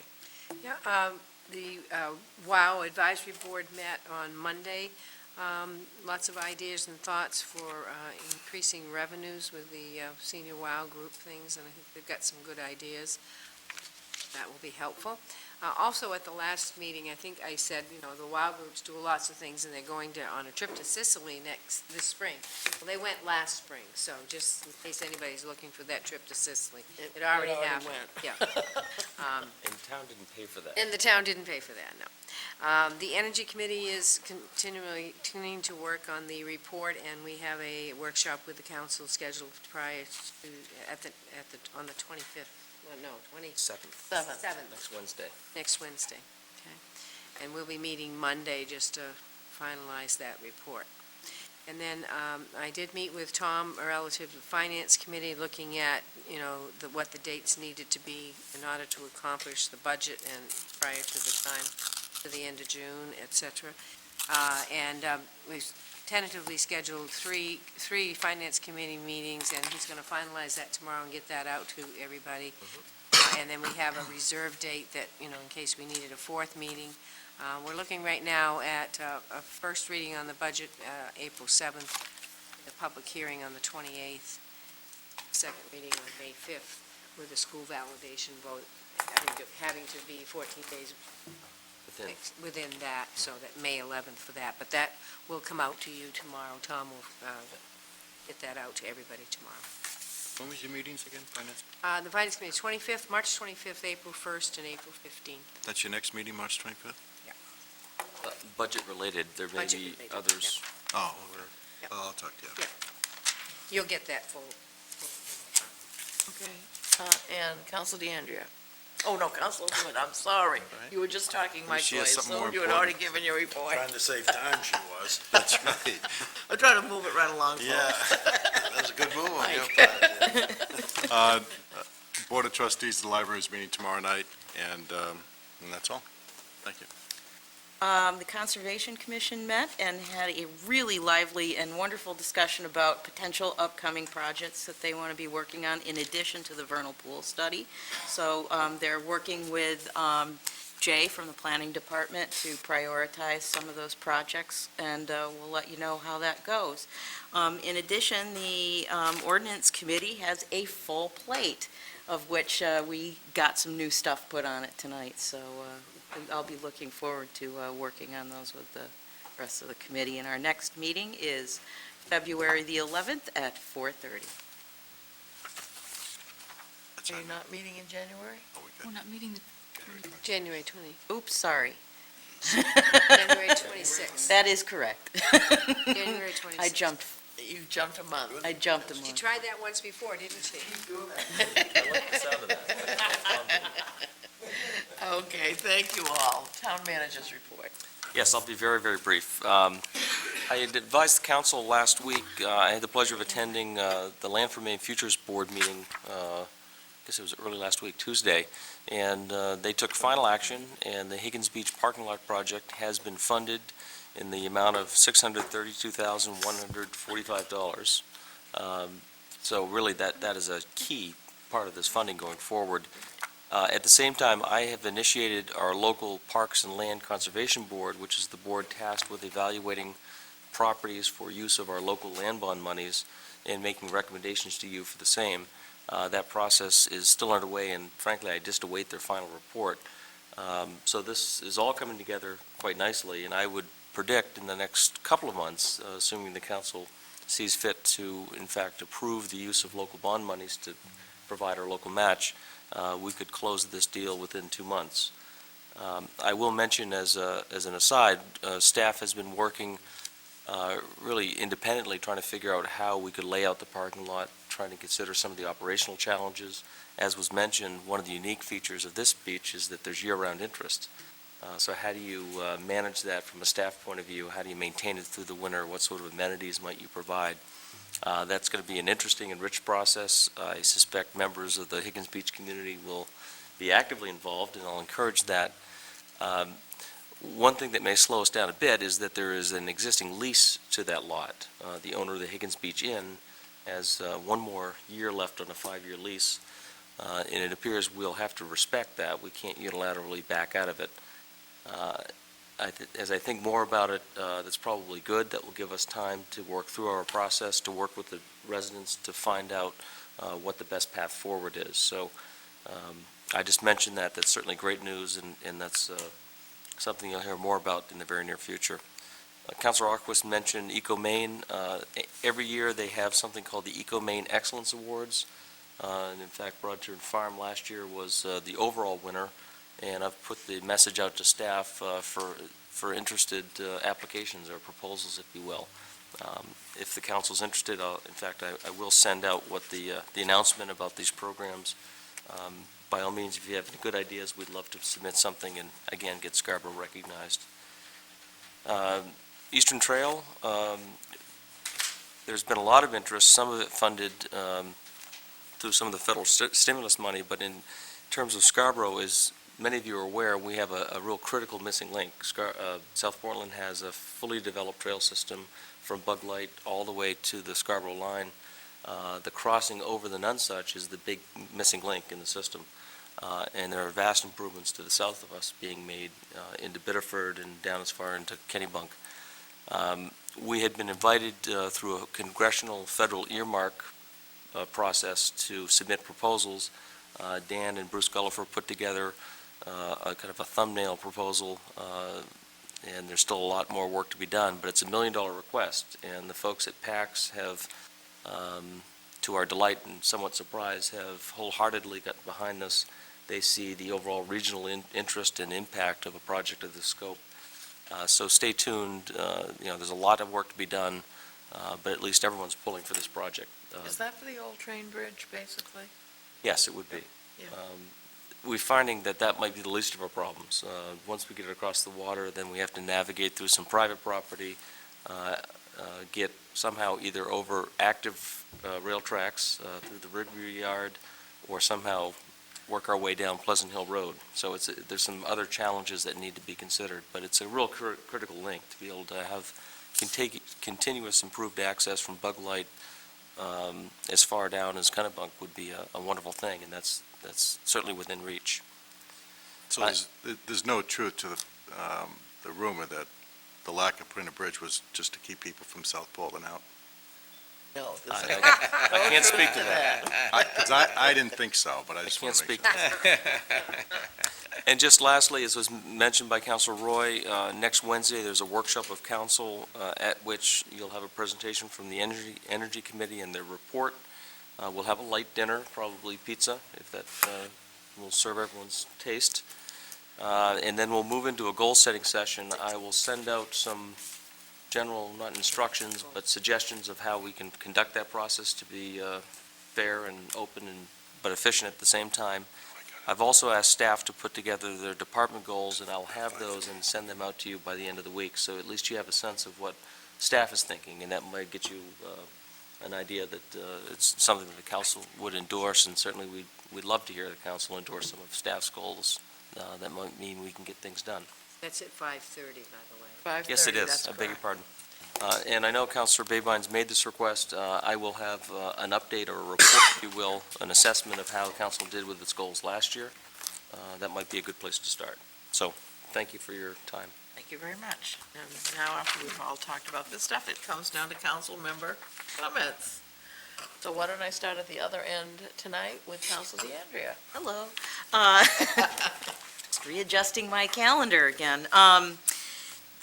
Just very briefly tonight, I just want to alert citizens that Citizens Energy, which is the nonprofit out of Massachusetts, is giving away free heating oil, kerosene, and I think propane this year, although I could be wrong about that, but I think also.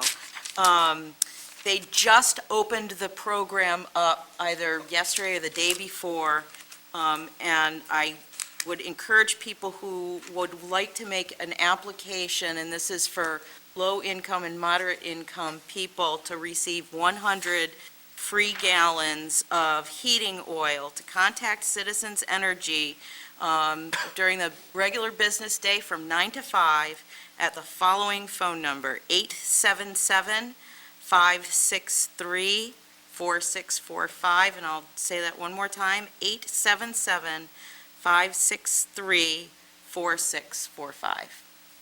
That's all I got. Counselor Wood? Hey, thank you. What do I have? I don't have anything, I think. Thank Public Works for keeping the roads clear for us in those 2 storms. That was quite a challenge. Is it still snowing out? It might be. I think it is. It was supposed to stop, you remember that? Yes, I know, it's supposed to. But no, really appreciate it. Well done. Certainly a challenge. Library is doing a Russian literature workshop this Sunday from 2 to 3, if anyone's interested. They have some great things going on down there. So that would be interesting, I think, to many. And thank you, town staff, for the presentation today on not only the Payne Road effort, Dunstan effort, but also New England Expedition. That was well done, and looking forward to further discussion on both those things. So, thank you. Thank you. Counselor Roy? Nothing really particular. I just really thank the Planning Department for all the work on the Payne Road and the Dunstan. I think that's good. I look forward to getting some of the Payne Road things accomplished as soon as we can, because that will, I think the citizens will be happy with that, and look forward to talking more about Northern Expeditions. Oh, Madam Chair, Yes. were you done, Council? Yep. I'm sorry, I had it in front of me, but I forgot to thank Kathleen Schuler. I think everyone got a letter, and I just thought it was a well-written letter, very polite, and some really good ideas for how the town might be able to think outside the box and saving money and provide the best in education for our kids. But I like the way she ended her letter. She reminds us that we're our elected representatives, and she thanks us for serving the citizens of Scarborough. She says we're in her prayers, and be strong and wise, and best of luck. And I think that's the best advice any of us can have for 2010, so I thank her for that. Thank you. Thank you. Counselor Babine? Skylar. Sorry I had to step out for a second, so I'm not sure what has been said, so hopefully. Not much. Everybody's been very brief. Good. So I'm going to be different. But Okay, within I've my got the time. clock on. Within my time. I just wanted to mention, actually, so during, I think there was kind of a intercession where we were, after the presentation about New England Expedition, a Sparner person, Counselor Wood, actually made a comment that I thought really should be repeated because it's very important about the comprehensive plan. And that is that the comprehensive plan was actually designed at a time where we expected growth in this town to be significantly different than what it is today, as well as where it's going into the future, and that we really needed to rethink as each one of these projects or requests comes up, to think almost outside the box and outside the comprehensive plan and determine what is really common sense and what is right. And so, I wanted to share that. I wish it was my thought, but it was a very good point that Councilor Wood had made. So I hope people take that into consideration, because it is, like it said, it's a living document that can change. A lot of people think that you can't change it after it's been approved, but the council can change it. It gets itself into trouble when it doesn't change and simply ignores what it's recommended over time, and that's what happened before for us. I did want to also mention, I had a chance to attend one of the Pine Point public sessions around the design plans regarding the what I'll call the Pine Point Gateway to the beach, and I wanted to thank all the citizens that came to that. It was a very nice showing. It wasn't the last one that was at Town Hall. It was the one that was actually down in Engine 4. Personally, I think the designs that have been illustrated are absolutely wonderful, and it's a really nice illustration of what I think the increased value of that particular project is, and I really wanted to thank the staff and the planning department for the design that they came up with, understanding that, of course, there's always going to be bits and pieces that we want to change, whether it's the type of benches or the landscaping or the topographical design. But I think that in total, it's a very, very good design. So thank you very much for that. Last but not least, I wanted to also mention that we had a town and school board workshop around finances to really give us more of a state of the schools update about what they're facing in the current budget cycle, as well as what may be coming down. I think there was some consensus that it's a pretty bleak and treacherous path that lies ahead for them. One of the suggestions that I threw out there, and actually several members did. I mean, we're looking probably in the next year, maybe even 2 years, a total of about $3.3 million in curtailment from the state.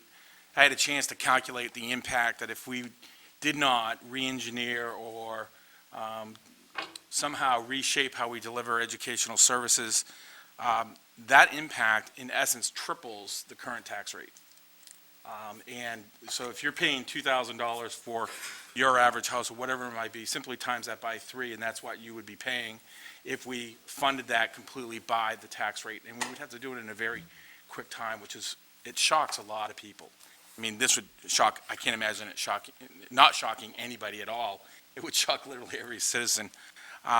So we have a huge challenge, very huge challenge, and I think that the school board has presented us with a realistic start. I wanted to commend, I'm not sure who the chair of their finance committee is, if it's Bob Mitchell. It is Bob. It is Bob, because he had mentioned that their starting point for the new fiscal year is a reduction in services or a reduction in costs of about $1.5 million to start. I think that's a very honest and noble start. I think that in order to really achieve that, they need to go back to the drawing board and almost have to start over and say, how do we want to deliver the entire educational services of the town? But one of the closing comments that I made that I really want to continue to reiterate, the most critical aspect of what they're facing with that has to be decided soon is their contract with their employees. That contract alone, I think, impacts the entire community because it's going to be the driving force behind the contracts that we have to deal with our own employees. And it, as people understand, in our budgets, it ranges depending on how it's calculated, but 70 to 80 to 83% of every budget, or the town's budget and the schools, is employee-based.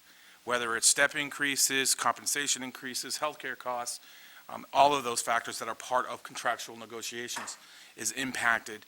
And my goal in this, in the end, is that I want to be able to say that we have retained all of our employees and that any tax increase is at least sustaining our services and not going to new programs. We just simply cannot afford that right now. It's going to be very difficult. It's going to be difficult for us as a town for our own services, and it's going to have to require us to look outside the black box and potentially combine services with the schools, consolidating departments, re-looking at some of our programs, whether it's the truck replacement or whatever they may be. We have to look at all of that, and it's going to be a lot of work. So I appreciate all the calls that I've received this week around that. I hope people didn't, I got a couple of calls, people thought I was being kind of short when I said, well, we'll just take their current shortfall of $250,000 and take it out of reserves. The fact is that, to me, $250,000 out of the big picture is minor in comparison of what's coming down. And I'd rather take care of the small piece and deal with this big train that's coming at us, because that's going to be much more difficult. And last but not least, I just wanted to congratulate my daughter who started driver's ed, and just want to tell everybody to be careful out there. Hey! Thanks for the warning. Judy wanted to add one thing, if you don't mind. To add about the school department, I took the opportunity to listen to the last school board meeting, and I've done some thinking out of the box of, things that, on both sides of the budget that we can look at. And I must say that I was very, very pleased at how much out-of-the-box thinking that I heard at that meeting. A lot of the things that they talked about were some of my own thoughts about adjusting the programs and essential services. So if you get an opportunity, certainly listen to it, because I think they're really struggling to find those other other ways of curtailing the budget without giving us the, oh, we're going to have to, cancel all activities. So they've done a really good job, and hopefully they can put some of those things to play. Thank you. Council Holbrook. Yeah, so I would also just want to say thank you to all the citizens that did. I've heard a lot of comments that have kind of come through the email, come through the house phone, all that. And it's great because I've heard from both sides of find the money to give them or cut back as far as our budget and our schools and whatnot. And it's good to hear some of these ideas that are coming through. So thank you. And the only other thing I wanted to talk about was there is a public meeting regarding rural zoning districts and standards for agriculture. So that date is going to be Tuesday, January 26th from 6:30 to 8 p.m. Here at Town Hall in Chambers A. What this involves, and if you have an interest in this, I strongly encourage you to attend. This is how we're going to handle agriculture here in Scarborough. So whether that's on an accessory use or a commercial use or commercial animal husbandry, stables, anything that would revolve around agriculture. If you have an interest in that, it would be good for you to attend and just kind of give some feedback, and I will probably see you there as well. So that's it for me. Thank you. Councilor Alquist. I too was able to go to two of the Pine Point meetings. I thought it was well put on by the town staff. There was a lot of good questions and input, and the fact of the matter is we just keep plugging ahead in that program. It's going to happen down there, and I think, like other councilors said, I think it's going to be fantastic. It's really well put together, and I think when it's done, everybody will be proud of that. And I also, like everybody else, went to the town council school board meeting, and I think for the first time, I've been to a lot of those over the years, and in my opinion, it's usually the school board trying to convince us how they can build programs or add on to the programs. But I really felt this was the first time that both sides really kind of understood the magnitude of the problem. I mean, it's like everybody in that room, and geez, if Jackie Perry gets it, then holy mackerel. And she did. It was like, and I like Jackie a lot, but I mean, she's always looking, to how she can make things better, and God love her for that. It's a terrific thing, but we all sat around there, and I think at the end of the evening, we said, wow, this is going to be serious. And like Sean said, it's going to take a lot of work. And having said that, the last thing is that citizens have come to me with suggestions, and where do they go with their suggestions? So we got to find a way, Judy, I think, to kind of have money-saving suggestions or suggestions with consolidation or whatever. And I'm not looking to overburden the finance committee with a lot of this stuff, but if we can have some kind of coordinated way out there that we can put something together where, there's a lot of employees that have good ideas or are a little timid about bringing them forward to their boss, but certainly if they could do that anonymously, I think it would be helpful. And at this point where we're at, I think we got to look at every dollar that maybe we can save. So I would just ask maybe, like the chairman and the chairman of the finance committee, we can figure out a coordinated way to get these ideas down. Maybe we can have an addressed. online suggestion box or something, which might be helpful, at least one way of doing it. Because in my comments, I have asked general public, I mean, everybody has some good ideas, and certainly, we're willing to look at any of those ideas, that may work. Well, what I would like to think, maybe for town employees, we could put something out that maybe they could mail in without their name on it or something, and if they had an idea, maybe we could, instead of them reaching out to us, we could reach out to them, and I think that would be helpful. Anyway, consider that, Tom, I would appreciate it. Quickly, Sean. Yeah, I just want to mention, actually, we had this at my previous employer. It was called Ask Wendy, so recommendations on how to improve or part of the budget or whatever. Obviously, we'd have to change the name Wendy, but anybody would be able to email that address with recommendations, and it would go to a centralized email that's only dealing with those, maybe ask the finance committee or do whatever, and then publicize that email in all of our directories and everything. Oops. Well, everybody's moving. Yeah, I think they're trying to shut you off there, Sean. So I'm going to be the last one tonight. I think that this has been a productive councilor comments. I do want to thank everyone who spoke tonight, especially Dan with your work on the Higas and the Dunstan and the Payne Road changes. It was very interesting to hear New England Expedition. I think we have a lot of work to do there as well. I think sort of maybe the theme, if there is one of this meeting tonight, is thinking outside of the box in more ways than one. Not only with the budget, but how we're going to grow our town and how it's going to change. So I think with all of us working together, thinking outside the box, I know it is a cliche, but I heard Sean say maybe no new programs, but maybe some of the old programs die away and new ones replace them because they're more cost effective. So I'm not even willing to say no new programs. I'm willing to say let's think outside the box. There may be a better mousetrap that does the same thing in a different way.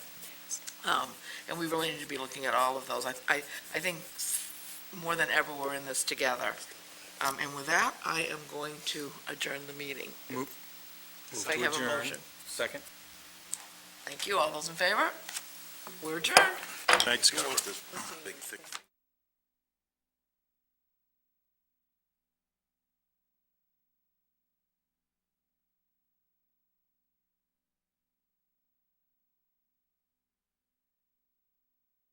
Everybody watch it. Go pack.